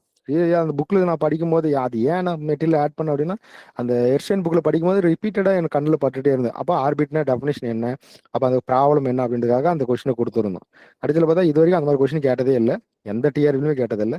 அந்த கொஸ்டின் எங்கேயும் அதுல திடீர்னு கேட்டிருந்தான். ஸோ அதுதான். அப்போ முக்கியமானது முக்கியம் இல்லாதன்ற ஒரு விஷயமே இல்லை. அதை முதல்ல மைண்ட் செட் பண்ணிக்கோங்க. அப்போ இந்த இதுல மொத்தம் ஒரு 10-20 டைட்டில் இருக்கு அப்படின்னா, இந்த டைட்டில் இருக்கிற எல்லா டாப்பிக்கும் தெரியுமா? இப்போ பேசஸ்ன்னு கேட்டா சொல்ல தெரியுமா? டூயல் ஸ்பேஸ்ன்னு கேட்டா சொல்ல தெரியுமா? அப்போ யூனிக் ஃபேக்டரைசேஷன் டொமைன் என்ன சொல்லுது? ஃபீல்ட் ஆஃப் கோஷன்ஸ் என்ன சொல்லுது? அப்படின்றது விஷயம் உங்களுக்கு தெரிஞ்சிருக்கணும். அது இதெல்லாம் பார்த்தீங்கன்னா இந்த எர்மிஷன், யூனிட்டரி அண்ட் நார்மல் டிரான்ஸ்ஃபர்மேஷன் இது எல்லாமே இங்கேயும் படிச்சுக்கலாம். இங்க என்ன படிக்கிறீங்க அதான் ஃபங்க்ஷனல் அனாலிசிஸ்ல இருக்கும். அதே தான், வேற ஒன்றும் கிடையாது. எங்கெல்லாம் வெக்டர் ஸ்பேஸ் வருது, வெக்டர் ஸ்பேஸ் வந்து லீனியர் ஸ்பேஸா மாறுது, அதுதான் லீனியர் ஸ்பேஸ்ன்னு சொல்லுவோம். அந்த லீனியர் ஸ்பேஸ்ல நாம் சேர்த்தோம்னா நாம் லீனியர் ஸ்பேஸ். அது கம்ப்ளீட்டா இருந்தால் பெனாக் ஸ்பேஸ். அதுவே காம்ப்ளெக்ஸ் கம்ப்ளீட்டா இருந்துச்சுன்னா ஆஸ்ட்ரா ஸ்பேஸ். அதுல எதனா ஒரு ஆப்ரேட்டர் இருந்துச்சுன்னா அது hermitian operator, unitary operator, normal operator, அந்த மாதிரி ஆப்ரேட்டர், அவ்வளவுதான். அது அந்த மேப்பிங். அப்போ லீனியர் ஸ்பேஸ் டு லீனியர் ஸ்பேஸ்னா operator, that means V to வினா அது ஆப்ரேட்டர். இல்லை just V to V dash அப்படின்னா வேற வேற டொமைன் ரேஞ்சு வேற வேற ரேஞ்சுனா ஜஸ்ட் டிரான்ஸ்ஃபர்மேஷன். அதுவே ஆப்ரேட்டர்னு சொல்லணும்னா அந்த சேமா இருக்கணும், இட் செல்ஃபா இருந்துச்சுன்னா அது ஆப்ரேட்டர்னு சொல்லுவோம். ஸோ அதுதான் இங்க இதுதான் பேஸ். அதனால தான் அல்ஜிப்ரா நம்ம கிளியரா தெரிஞ்சினாலே நீங்க நிறைய ஸ்பேசஸ் பத்தி படிக்கும்போது ரொம்ப ஈஸியா இருக்கும். இங்க அதான் நீங்க யாராவது புக்ஸ் ஏதாவது வாங்கணும்னு நினைச்சீங்க அப்படின்னா இந்த எர்ஷன் புக் வாங்கிக்கோங்க. அதில் எக்ஸசைஸ்ல கொஞ்சம் ப்ராப்ளம் இருக்கும், மேக்ஸிமம் நம்ம கவர் பண்ணிடுவோம். அது மேலே ஒரு ஒரு இது தானே, ஒரு திருப்தி தானே. எர்ஷன் புக்கு பக்கத்தில் கூட வச்சுட்டு நம்ம மெட்டில் படிச்சிங்க அப்படின்னா ஓகே, அட்லீஸ்ட் சார் ஒரு கரெக்டாக தான் எழுதிங்கிறாரு அப்படின்னு ஒரு நம்பிக்கையாவது வரும். அந்த மெட்டில் படிக்கலான்ற ஒரு நம்பிக்கையாவது உங்களுக்கு வரும். ரைட்டா. அப்போ வேணும்னா எர்ஷன் புக்கை வாங்கிக்கோங்க. ஓகே, ஒரு ரெட் கலர்ல இருக்கும். இது வேண்டாம், விட்டுருங்க. லீனியர் அல்ஜிப்ராலாம் நம்மளே நிறைய நடத்துவோம், அதை படிச்சாலே போதுமானதுதான். அதே போல கிளாஸ் ஒர்க்கை வந்து கரெக்டா ஃபாலோ பண்ணுங்க. நீங்க மெட்டீரியல் எந்த அளவுக்கு அது முக்கியம் நான் சொல்றேனோ அதே போல நம்ம கிளாஸ் ஒர்க் ரொம்ப ரொம்ப முக்கியம். அந்த கிளாஸ்ல என்ன நடத்துறோமோ அது கண்டிப்பா அல்ஜிப்ரானா ஒரு நோட் போட்டு வச்சுக்கோங்க. கிளாஸ் ஒர்க் நடத்த எழுதுங்க. ப்ராப்ளம் கொடுக்கறதெல்லாம் எழுதி வச்சுக்கோங்க. இப்போ சப்போஸ் நம்ம இப்போ இந்த மாதிரி மெட்டீரியல் இருக்கும், திடீர்னு இப்போ டிஃபரன்ஷியல் ஜாமெட்ரி தான் அடுத்து நடத்த போறோம் இன்னைக்கு. திடீர்னு இந்த மாதிரி இதை பற்றி நான் இந்த ப்ராப்ளத்தை பற்றி நான் எக்ஸ்பிளைன் பண்ணுவேன். நீங்கள் சும்மா இங்கே பிடிச்சி மெட்டீரியல் இந்த இடத்துல பிடிச்சி கச்ச கச்ச கச்ச கச்சன்னு எழுதிட்டு இருக்கக்கூடாது. அப்போது நீங்கள் எழுதிக்கலாம். இந்த மெட்டீரியலை பற்றி நீங்கள் எழுதி வைக்கிறீங்க அப்படின்னா, இப்போ எந்த பேஜில் இருக்குது, எந்த டாப்பிக்கில் இருக்குது, இந்த புக் மாதிரி தான் கொடுத்துருப்போம். பேஜ் நம்பர் 4ல் இருக்குது. அப்போது பேஜ் நம்பர் 4ல் இருக்கிற ப்ராப்ளம், இல்லைனா ஈக்குவலன் பாத்தில் இருக்கிற ப்ராப்ளம்ஸ் அப்படின்னு போட்டு மெட்டீரியலில் எழுதி தனியாக நோட் போட்டு இந்த ப்ராப்ளத்தோட எக்ஸ்பிளனேஷன் அங்கே எழுதி வச்சுக்கலாம். அப்போ ஒரு டைம் படிக்கும் போது மெட்டீரியலும் நீங்கள் வச்சுங்கிற ஒரு கிளாஸ் ஒர்க்கும் சேர்த்து வச்சு படிச்சிங்க அப்படின்னா புரிஞ்சுட்டே வரும். நீங்கள் சும்மா அங்கே இங்கே கச்ச கச்ச கச்சன்னு எழுதி வச்சிங்க அப்படின்னா அது 2வது டைம் பார்க்கும்போது எதுக்குடா அங்கே எழுதிருப்போம் அப்படின்னு. இப்போ திடீர்னு எழுதும்போது சர்க்குலர் எலிக்ஸ்க்கு சிஹெச்னு போட்டு எழுதிடுவேன். 2வது டைம் படிக்கும்போது என்னடா சிஹெச்னு எதுக்குடா போட்டோம் அப்படின்ற மாதிரி யோசிப்பீங்க. ஒரு சர்க்குலர் ஹைப்பர்போலாவா இருக்குமோ, இல்லை சர்க்குலர் ஹைப்பர்போலாவா இருக்குமோ, அந்த மாதிரிலாம் யோசிக்க தோணும். திடீர்னு ஸ்ட்ரைக் ஆகாது. அப்போ நீ நோட்டு போட்டு கொஞ்சம் டீட்டெயிலாக எழுதிக்கிட்டீங்க அப்படின்னா இழந்துறதுக்கு சங்கடப்படக்கூடாது. எப்பவுமே மேக்ஸ் டீச்சர் அவ்வளோதான், உன் தலையெழுத்து எழுதினே தான் இருக்கணும். படிக்கும் போதும் எழுதணும், நடத்தும் போதும் போடுறப்போ எழுதணும். மற்ற அதெல்லாம் ஜாலியாக புக்கு கதை வச்சு கதை சொல்கிற மாதிரி சொல்லிட்டு போயிடுவாங்க. ஆனால் மேக்ஸ் டீச்சர் என்ன எழுதிட்டே இருப்பாங்க. இப்போ கூட நான் பாருங்க, எனக்கு பழக்க தோசம் சும்மா அங்கங்கே கிரிக்கிட்டே தான் இருப்போம். இதெல்லாம் என்னன்னு இப்போ 2 டைம் பார்த்தீங்கன்னா என்னன்னே தெரியாது. 108ன்னு எழுதிங்கிறேன், 108ன்னு 60ன்னு எழுதிங்கிறேன், 100ன்னு எழுதிங்கிறேன், 90ன்னு எழுதியிருக்கேன். அதுதான் பழக்கம். அது சொல்லும் போது எழுதினே இருந்தால் தான் நமக்கு அந்த மேக்ஸ் டீச்சர் ஆத்மா சாந்தி அடையும், இல்லைன்னா அடையாது. அது எழுதிட்டே இருக்கணும், அது பழகிக்கணும், எழுதிட்டே இருக்கணும் நீங்க. ஓகேவா? ஸோ இது வந்து நீங்க நம்ம டெஸ்ட் வைக்கிறது கூட இதை 4ஆ பிரிச்சுக்கலாம். எப்படின்னா இது எப்படி நீங்க அப்ரோச் பண்ணலாம் அந்த யூனிட் அப்படின்னா 4ஆ பிரிச்சுக்கலாம் நீங்க. பாரு, இந்த group theory 1, rings 1, vector space 1. இந்த ரிங்ஸுக்குள்ளே ஃபீல்டிங் கொண்டு வந்துடலாம். எல்லாம் ஃபீல்டை ஒரு தனியாக கூட வச்சு படிச்சுக்கலாம். இந்த வெக்டர் ஸ்பேஸை வந்து 2ஆ பிரிச்சுக்கணும். மேட்ரிக்ஸ் தனியாக படிக்கணும். நம்ம மேட்ரிக்ஸ் வந்து கொஞ்சம் டீட்டெயிலாக கொடுத்துருப்போம். அதே போல் இந்த கெனானிக்கல் பம்ப்லாம் லாஸ்ட்டு பாலியில் நல்ல நல்ல கொஸ்டின் கேட்டிருந்தான். ஸோ அதெல்லாம் எக்ஸ்பெக்ட் பண்ணோம். இந்த டைம் கேட்கல, மேபி நெக்ஸ்ட் டைம் எதிர்பார்க்கலாம். அது வந்து குவாட்ரட்டிக் ஃபார்ம்லேருந்து கொஸ்டின் கேட்டிருந்தான். குவாட்ரட்டிக் ஃபார்ம்லேருந்து ஒரு கொஸ்டின் கேட்டிருந்தான், நல்ல கொஸ்டின் தான். ஓகேவா? ஸோ அதுதான் இந்த மாதிரி பிரிச்சுக்கலாம். குரூப்ஸு, ரிங்ஸு, ஃபீல்டு, வெக்டர் வந்து 2ஆ பிரிச்சுக்கலாம். Vector space 1, matrix 1. இந்த மாதிரி பிரித்து படிக்கும் போது இப்போ ஒரு ஒன்ஸ் உட்காந்து படிக்கிறது உட்காரிங்க, அல்ஜிப்ரா படிக்க உட்காரிங்க அப்படின்னா உட்காந்தீங்கன்னா ஒரு நாள் குரூப்ஸை படிச்சுக்கணும். குரூப்ஸை நல்லா கிளியர் பண்ணிட்டு அது திரும்ப திரும்ப எதனா அதில் டவுட் இருந்தால் கிளியர் பண்ணிட்டு அடுத்து ரிங்ஸுக்கு போகணும். ரிங்ஸ் நல்லா படிச்சுட்டு அப்புறம் வெக்டர் ஸ்பேஸ் படிக்கலாம். வெக்டர் ஸ்பேஸ் படிச்சுட்டு கூட ஃபீல்டு படிக்கலாம். ஸோ அந்த மாதிரி தான். ஓகே, அந்த மாதிரி படிச்சுக்கணும். ஒவ்வொரு யூனிட்டும் இந்த மாதிரி நான் சொல்லிடுறேன். ஸோ அந்த மாதிரி படிச்சோம். நம்ம டெஸ்ட் வைக்கிறதுமே அந்த மாதிரி வச்சுக்குவோம். இப்போ இதில் வந்து ஒரு 4 ஸ்லிப் டெஸ்ட் வச்சுட்டு அதுக்கப்புறம் ஒரு புல் டெஸ்ட் அந்த மாதிரி வைப்போம். யூனிட் டெஸ்ட் நடத்தும் போது குரூப்ஸ் முடிஞ்சோடனே ஒரு டெஸ்ட், ரிங்கு முடிஞ்சோடனே ஒரு டெஸ்ட், ஃபீல்டு முடிஞ்சோடனே ஒரு டெஸ்ட், வெக்டர் ஸ்பேஸ் முடிஞ்சோடனே டெஸ்ட். அந்த இப்போ வந்து வீக்லி ஒரு 3 days தான் கிளாஸ் எடுப்போம். அதனால ஒரு வீக்லி அப்படி டெஸ்ட் வைக்க முடியாது. அந்த டாபிக் முடியும் போது ஒரு டெஸ்ட் வச்சுக்குவோம். இதுக்கு முன்னாடி என்ன பண்ணணும், வீக்லி ஃபார் 5 days 4 days எடுப்போம். அது 2 hours எடுப்போம். அதனால நமக்கு அந்த இப்போ குரூப்ஸ்னா ஒரு 1 week முடிஞ்சிருச்சு அப்படின்னா அந்த அடுத்த சண்டே டெஸ்ட் வைக்குவோம். இந்த டைம் அந்த மாதிரி வேண்டாம். என்ன பண்ணலாம்னு இருக்கோம் அப்படின்னா அந்த குரூப்பை முடிக்கும் போது ஒரு டெஸ்ட் அந்த மாதிரி வச்சுக்கலாம். அடுத்து பார்த்தீங்கன்னா ரியல் அனாலிசிஸ். இதுவும் அதே மாதிரி அல்ஜிப்ரா கொஞ்சம் பெரிய சிலபஸ் தாங்க. நம்ம மெட்டீரியலே வந்து நாமளும் என்னென்னோ பண்ணி பார்த்தா நம்ம மெட்டீரியல் கொண்டு தியரம்ஸ், ப்ராப்ளம்ஸோட எக்ஸசைஸ் ப்ராப்ளம் கொடுத்ததே மெட்டீரியல் 100 பேஜ் வந்துருச்சு. மற்றது எல்லாமே அவ்வளோ இருக்காது. 100 பேஜுமே அதில் எதுவுமே ரிமூவ் பண்ண முடியாத அளவுக்கு தான் இருக்கு. அது இல்லாமல் நம்ம அது கொஞ்சம் நடத்துறதுக்கு கொஞ்சம் லாங் பீரியட் எடுத்துக்கும், 1 month எடுத்துக்கும். அது அல்ஜிப்ரா கொஞ்சம் பெரிய யூனிட் தான். அடுத்து பார்த்தீங்கன்னா இதுவுமே ரியல் அனாலிசிஸுமே கொஞ்சம் பெருசு தான். அல்ஜிப்ரா, ரியல், அதுக்கப்புறம் பார்த்தீங்கன்னா ஸ்டாட்டிஸ்டிக்ஸ்.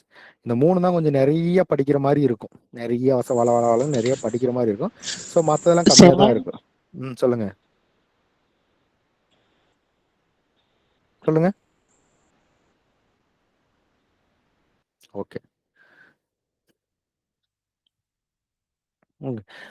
இதுல வந்து பாத்தீங்கன்னா இப்ப நம்ம வந்து ஃபர்ஸ்ட் டிஜி நடத்துறோம். டிஜி நடத்திட்டு ரியல் தான் நடத்துறோம். சார் சொல்லுங்க சொல்லுங்க. சார் வாய்ஸ் பிரேக் ஆகுற மாதிரி இருக்குங்க சார். மத்தவங்களுக்கு வாய்ஸ் கேட்க மாட்டேங்குதுங்க சார். பிளிங்க் ஆகுதுங்க சார். மத்தவங்களுக்கு எப்படி கேக்குது? நல்லா கேக்குதுங்க சார். யாருக்காவது இஷ்யூஸ் இருக்கா? No sir. கரெக்டா இருக்கு சார். மேம் நீங்க பேசுறதா எனக்கும் அப்படிதான் கேக்குது. ஒருவேளை உங்களுக்கு டவர் எதனா இஷ்யூ இருக்கான்னு பாருங்க. Okay sir. எல்லாம் வெளியில போயிட்டு உள்ள வாங்க, சரியா போயிடும். அது மாதிரி யாருக்காவது இஷ்யூ அதாவது 4-5 பேருக்கு அந்த மாதிரி இருந்தா என் சைட்ல ஏதோ இஷ்யூ இருக்குன்னு அர்த்தம். ஒருத்தருக்கு மட்டும் இருந்துச்சுன்னா உங்களுக்கு மட்டும் தான் பாத்துக்கங்க. ரைட். ஸோ இதை எப்படி அப்ரோச் பண்ணலாம் அப்படின்னா இதை நீங்கள் அப்படியே சிலபஸ் படி அப்படியே போயிடலாம். இதை மட்டும் என்ன தனியாக படிச்சுக்கலாம். இதை மட்டும் என்ன தனியாக படிக்கலாம். பவர் சீரிஸ், ஃபோரியர் சீரிஸ் மட்டும் தனியாக படிச்சுக்கலாம். அதே போல் பாருங்கள், இந்த யூனிஃபார்ம் கன்வர்ஜென்ஸ் இந்த இடத்துலையும் கொடுத்துருக்கான். So sequence and series of function and uniform convergence again திரும்ப இந்த இடத்துலையும் கொடுத்துருக்கான் பாருங்க. அது சிலபஸில் ஒரு பிளண்டர் மிஸ்டேக் அப்படின்னு சொல்கிறத விட இதை வந்து என்ன பண்ணியிருக்கான் அப்படின்னு பார்த்தீங்கன்னா, பேஸ்ட் ஆன் வந்து கோல்டுபர்க் புக்ஸ் பேஸ் பண்ணி சிலபஸ் பிரேம் பண்ணியிருக்கான். அண்டு இன்னொரு புக் என்னன்னு பார்த்தீங்கன்னா அப்பாஸ்டல் புக். ஸோ இதை பேஸ் பண்ணி இருக்கும்.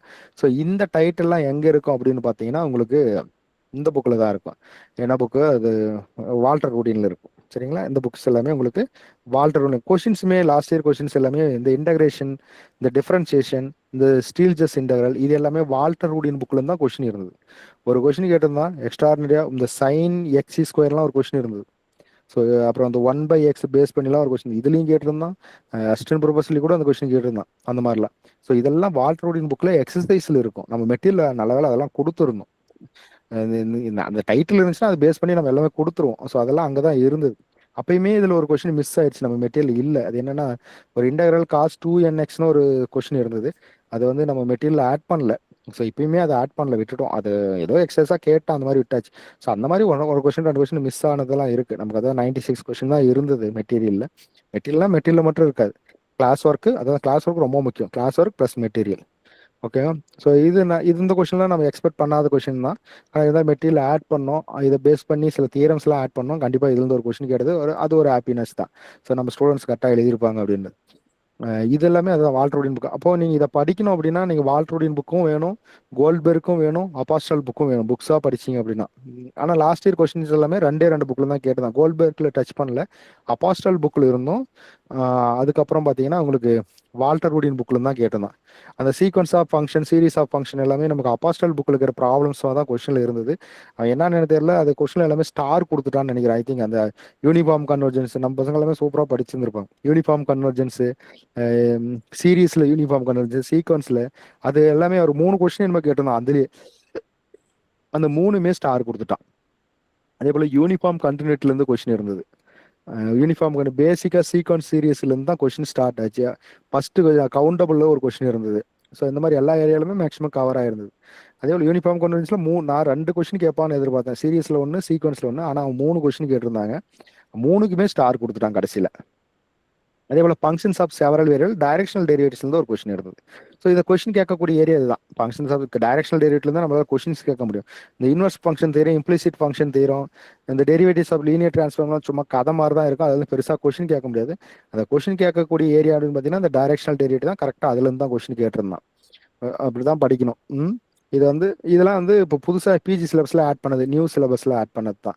இது வந்து பாலியில் கூட இருக்காது. இதெல்லாம் பாலியில் இருக்காது. பாலியில் இது மட்டும் தான் இருக்கும். மீதி வால்டர் ரூடின் புக்கில் இருக்கிறது அப்படியே சிலபஸில் இருக்கும். பாலி டிஆர்பியில் இதுதான். அப்போ நீங்கள் இதையும் இப்படி படிச்சுக்கலாம். நம்ம இதை எப்படி பிரிச்சுக்கலாம் அப்படின்னு பார்த்தீங்கன்னா, ஃபங்க்ஷன்ஸ் ஆஃப் செவரல் வேரியபிள்ஸ் தனியாக படிச்சுக்கலாம். அப்புறம் செட் தீரை பற்றி தனியாக, செட் தீரினா கவுண்டபிள் செட்டு, இந்த சீக்வன்ஸு, சீரீஸு இதெல்லாம் தனியாக, இந்த எயின்போரல் கவரிங் தீரம் இதெல்லாம் உங்களுக்கு பார்த்தீங்கன்னா இந்த புக்கில் தான் இருக்கும், அப்பாஸ்டல் புக்கில் தான் இருக்கும். ஸோ அதை பேஸ் பண்ணி நீங்கள் அப்படியே படிச்சுக்கலாம். இது தனியாக, அதனால தான் பிரிச்சே கொடுத்துருப்போம். இது தனியாக ஒரு டெஸ்ட் வச்சுக்கலாம். ரீமான் இன்டெக்ரல் டெரிவேட்டிவ்ஸை பற்றி ஒரு டெஸ்ட் வச்சுக்கலாம். மீதி இந்த functions of several variables, Fourier series ஒரு டெஸ்ட் வைக்கலாம். அந்த சீக்வன்ஸ் சீரீஸ் அது வேணா கூட தனியாக பிரித்து அது ஒரு டெஸ்ட், ஏன்னா அது பெரிய சிலபஸாக இருக்கும், அது வேணா ஒரு டெஸ்ட் வைக்கலாம். ஸோ இந்த மாதிரி பிரிச்சுக்கலாம். செட் தியரி, சீக்வன்ஸ் சீரியஸு, அதுக்கப்புறம் differentiability, integrability, Fourier series, functions of several variables. அது இல்லாமல் யூனிஃபார்ம் கன்வர்ஜென்ஸ். இந்த யூனிஃபார்ம் கன்வர்ஜென்ஸ்லாம் நீங்கள் நெட் எக்ஸாமே எழுதினாலும் இந்த யூனிஃபார்ம் கன்வர்ஜென்ஸ் ஆகட்டும், டெரிவேட்டிவிட்டாக இருக்கும், இந்த அனாலிசிஸில் மேக்ஸிமம் அந்த நம்ம நடத்துறதுமே அந்த ஸ்டாண்டர்டில் இருக்கும். என்னென்னா ஃபங்க்ஷன்ஸ் தான் வேறு இருக்குமே தவிர கான்செப்ட்லாம் கிளியராக அதில் இந்த டைரக்ஷனல் டெரிவேட்டிவ்ஸ்லாம் இதில் சிஎஸ்ஆரில் அதிகமாக கேட்கக்கூடிய பார்ட். அதெல்லாம் ஃபங்க்ஷன்ஸ் ஆஃப் செவரல் வேரியபிள்ஸாக இருக்கட்டும், யூனிஃபார்ம் கன்வர்ஜென்ஸாக இருக்கட்டும், இந்த டெரிவேட்டிவ்ஸாக இருக்கட்டும், இது எல்லாமே நமக்கு வந்து சிஎஸ்ஐல அதிகமாக கொஸ்டின் கேட்கக்கூடிய ஏரியாஸ். ஸோ அப்போ இது நல்லா படிச்சிட்டிங்கனாலே போதும் தான். அதான் நம்ம 3மே இம்பார்ட்டன்ட் புக்காக தான் கொடுத்துருப்போங்க. நீங்கள் அதுதான் பெட்டர். இல்லைன்னா வேணா ஒரு புக்கு மட்டும் வாங்கணும் அப்படின்னு நினச்சிங்கன்னா அப்பாஸ்டல் புக்கை வாங்கிக்காங்க. நான் யூஜிடிஆர்பிக்கும் படிக்கிறேன் அப்படின்னா கோல்டுபெர்க் வாங்கிக்காங்க. நீங்கள் பாலி படிக்கிறீங்கன்னா கண்டிப்பாக இது 2மே தேவையில்ல. பாலி டிஆர்பி படிக்கிறவங்க வால்டர் ரூடின் மட்டும் போதும். வால்டர் ரூடின் மட்டும்தான் கொஸ்டின் வரும், ஏன்னா அதுதான் அப்படியே சிலபஸ். இது 2 எக்ஸ்ட்ரா உங்களுக்கு.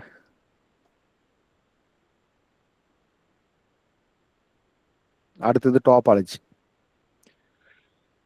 ரொம்ப இன்ட்ரெஸ்டிங்கான சப்ஜெக்ட் டாபாலஜி. இதை படிக்கணும் அப்படின்னா உங்களுக்கு ரியல் அனாலிசிஸ் தெரிஞ்சிருக்கும். அதனால தான் அந்த டைம் என்ன பிளான் பண்ணியிருக்கோம் அப்படின்னு பார்த்தீங்கன்னா ரியல் காம்ப்ளெக்ஸ் நடத்திட்டு அப்புறம் டாபாலஜி நடத்தலாம்னு பிளான் பண்ணியிருக்கு. ஏன்னா அது ரெண்டு நடத்திட்டா இது கொஞ்சம் ஈஸியாக இருக்கும் உங்களுக்கு. அப்போ டாபாலஜி பேசிக்காக ஒரு இது. அதே போல் இது படிக்கணும் அப்படின்னா நமக்கு லாஸ்ட்டு பிஜி சிலபஸ் இல்லைன்னா இப்போ இருக்கிற யூஜி சிலபஸில் உங்களுக்கு அந்த செட்டுலாம் இருக்கும். Closed set, open set, connected set, compact set, இதெல்லாம் பழைய சிலபஸில் இருந்தது. அது எல்லாமே கொண்டு வந்து இங்கே வச்சிருக்கான் டாபாலஜிஸ்க்கு. இது ஒன்றும் இல்லை, எல்லாமே ரியல் அனாலிசிஸ் கான்செப்ட் தான், வேற ஒன்றும் பெருசாக இல்லை. இந்த லோக்கல் காம்பேக்ட்னஸ் வராது, அந்த லிமிட் பாயிண்ட் காம்பேக்ட்னஸ் வராது. மற்றபடி compact subs title compact subspace of real line, இது எல்லாமே உங்களுக்கு பார்த்தீங்கன்னா பேசிக்காக அந்த என்னது நீங்கள் மங்கர்ஸ் புக்கு தான் படிக்கணும்னு அவசியம் இல்லை. அதாவது மக்கர்ஸ் புக்கு தான் கொடுத்துருப்பேன். நம்ம அப்பாஸ்டல் புக்லேயே இது கிளியராக இருக்கும். என்னன்னா அந்த லோக்கல் கனெக்டட்னஸ் இருக்காது, கனெக்டட்னஸ் பற்றி நல்லா இருக்கும். காம்போனன்ட்ஸ் இருக்காது, கனெக்டட்னஸ் பற்றி நல்லா இருக்கும். காம்பாக்ட்னஸ் பற்றி நல்லா இருக்கும். கண்டினியூஸ் ஃபங்க்ஷன்ஸை பற்றி நிறையா இருக்கும், நல்லா இருக்கும். அதே போல் உங்களுக்கு இந்த செப்பரேஷன் ஆக்சிமம் அதெல்லாம் இருக்கும். ஓகேவா? ஸோ எயின்போரல் தியரம்ஸ்லாம் அதில் இருக்கும். அதெல்லாமே இங்கே யூஸ் ஆகும். அது லிமிட் பாயிண்ட்ஸு, க்ளோஸ்டு செட்டு, இதெல்லாமே டாபாலஜின்னு ஆறுன்னு ஒரு கான்செப்ட் இருக்கும். டாபாலஜின் ஆர் இதில் என்ன இருக்குது அப்படின்னு பார்த்தீங்கன்னா க்ளோஸ்டு, ஓப்பன், இதை பற்றி ஒரு ஐடியாஸ் அதில் கண்டிப்பாக இருக்கும். ஸோ அதெல்லாம் கொஞ்சம் படிச்சிட்டிங்க அப்படின்னா அது ரியலுக்கு தேவைப்படாது. ஏன்னா ரியல் அந்த சிலபஸ் எல்லாம் ரிமூவ் பண்ணிட்டாங்க. ரியல் அனாலிசிஸில் அந்த சிலபஸ் இல்லை, அது அப்படியே வந்து கொண்டு வந்து எங்கே வச்சிருக்காங்க அப்படின்னு பார்த்தீங்கன்னா இதில் வச்சிருக்காங்க டாபாலஜியில். ஸோ இதில் வந்து லாஸ்ட் இயரில் பார்த்தீங்கன்னா ஒரு 8 கொஸ்டின் கேட்டிருந்தான். அதில் இந்த கனெக்டட்னஸில் ஒரு கொஸ்டின் கேட்டிருந்தான். இதெல்லாம் ரொம்ப பேசிக்கான கொஸ்டின் தான் டாபாலஜியில் கேட்டிருந்தான். ஸோ படிக்கிறதுக்கு நல்லா இருக்கும் புரிஞ்சுதுன்னா. புரியல அப்படின்னா டாபாலஜி ஏதோ வித்தியாசமாக இருக்கும். அதை ரியல் கான்செப்ட் கொஞ்சம் நல்லா தெரிஞ்சு அப்படின்னா டாபாலஜி ரொம்ப ஈஸியாக தான் இருக்கும். அதில் ஒரு 12 கொஸ்டின் கேட்டுதான் நாட்டுங்குது. இது அல்ஜிப்ராவில் ரியலில் ஒரு 10 கொஸ்டின் தான் கேட்டிருந்தான். டாபாலஜியில் ஒரு 8 கொஸ்டின் தான், இன்க்ளூடிங் கனெக்டட். சில பேர் வந்து கனெக்டடை வந்து ரியல் கூட சேர்த்திருப்பாங்க. ஆனால் இங்கே கேட்ட இந்த சிலபஸை பொறுத்த வரைக்கும் கனெக்டட்லேருந்து ஒரு கொஸ்டின் வந்து அதை நீங்கள் டாபாலஜியில் தான் சேர்த்திக்கணும். அப்போ இதுலேருந்து ஒரு 8 கொஸ்டின் கேட்டிருந்தாங்க. நீங்கள் இந்த சிம்மன்ஸ் புக்கும் வாங்கி தான் ஆகணும். படிக்க புக்ஸ் வாங்குறாங்க அப்படின்னா 2 புக்குமே வாங்கிக்காங்க. மங்கர்ஸை வாங்கிக்காங்க, செம்மன்ஸை வாங்கிக்காங்க. செம்மன்ஸ் நான் பெருசாக மெட்டீரியல் ஆட் பண்ணியிருக்க மாட்டேன். அந்த கிளாஸ் ஒர்க் அப்போ செம்மன்ஸில் இருக்கிற ப்ராப்ளத்தெல்லாம் நம்ம கிளாஸில் டாபாலஜி கிளாஸில் அதெல்லாமே சால்வ் பண்ணிடுவோம். இந்த செம்மன்ஸ் ஏன் வாங்கணும் அப்படின்னா அதுதான் ஃபங்க்ஷன் அனாலிசிஸ் புக்கு. ஃபங்க்ஷன் அனாலிசிஸ்க்கு அதுதான் சிலபஸ் புக்கு. அடுத்தது காம்ப்ளெக்ஸ். ஸோ நீங்கள் காம்ப்ளெக்ஸில் வந்து ப்ராப்ளம்ஸ் ஓரியன்டாக போகிறீங்க அப்படின்னா அந்த 2 புக்கும் யூஸ் ஆகும். தியரிட்டிக்கலாக இருக்கணும் அப்படின்னு பார்த்தீங்கன்னா அல்போர்ஸ் புக்கு தான். இது ரொம்ப ரொம்ப ஈஸியான ஒரு சப்ஜெக்ட். ஸோ நம்ம இதில் லாஸ்ட் டைம் 13 கொஸ்டின் கேட்டிருந்தான். 13 கொஸ்டினில் ஒரு கொஸ்டின் என்னாச்சு அப்படின்னா நம்ம மெட்டீரியல் இருக்காது, ஒரு எக்ஸசைஸ் ப்ராப்ளம். அது ஒரு இன்ட்ரெஸ்டிங்கான ஸ்டோரி தான். நான் எழுதும் போதே அது யோசித்தேன். அது வந்து எக்ஸசைஸ் ப்ராப்ளமாக இருந்தது. ஒரு 2வது ப்ராப்ளம் அந்த அதில் வந்து மொத்தமே 5 ப்ராப்ளம் தான் இருக்கும் அந்த எக்ஸசைஸில். நான் 4 ப்ராப்ளம் மெட்டீரியல் கொடுத்துருப்பேன், ஒன்று தான் கொடுக்கல.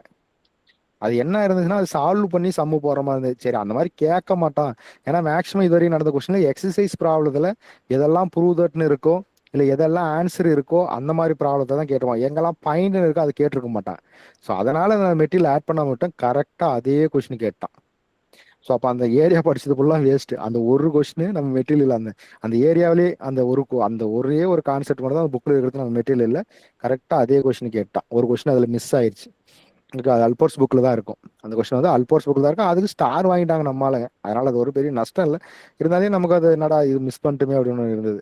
அதுதான் இதில் ரொம்ப சிலபஸ் எங்கே இருக்குன்னு ஆரம்பிக்கணும் பார்த்தீங்கன்னா அனாலிட்டிக்கல் ஃபங்க்ஷன் தான் ஆரம்பிக்கும். நம்ம மெட்டீரியலில் பேசிக்காக லிமிட் அண்ட் இதுலேருந்து ஆரம்பிச்சிருப்போம். பேசிக் காம்ப்ளெக்ஸ்லேருந்தே ஆரம்பிச்சிருப்போம் சிலபஸ். ஏன்னா அது தெரிஞ்சால் தான் நம்ம உள்ளே போக முடியும் அப்படின்ட்டு மெட்டீரியல் அப்படி தான் எழுதியிருப்போம். கிளாஸ் அங்கே தான் ஸ்டார்ட் ஆகும். பேசிக் காம்ப்ளெக்ஸ் நம்பர்லேருந்தே ஸ்டார்ட் ஆகும்.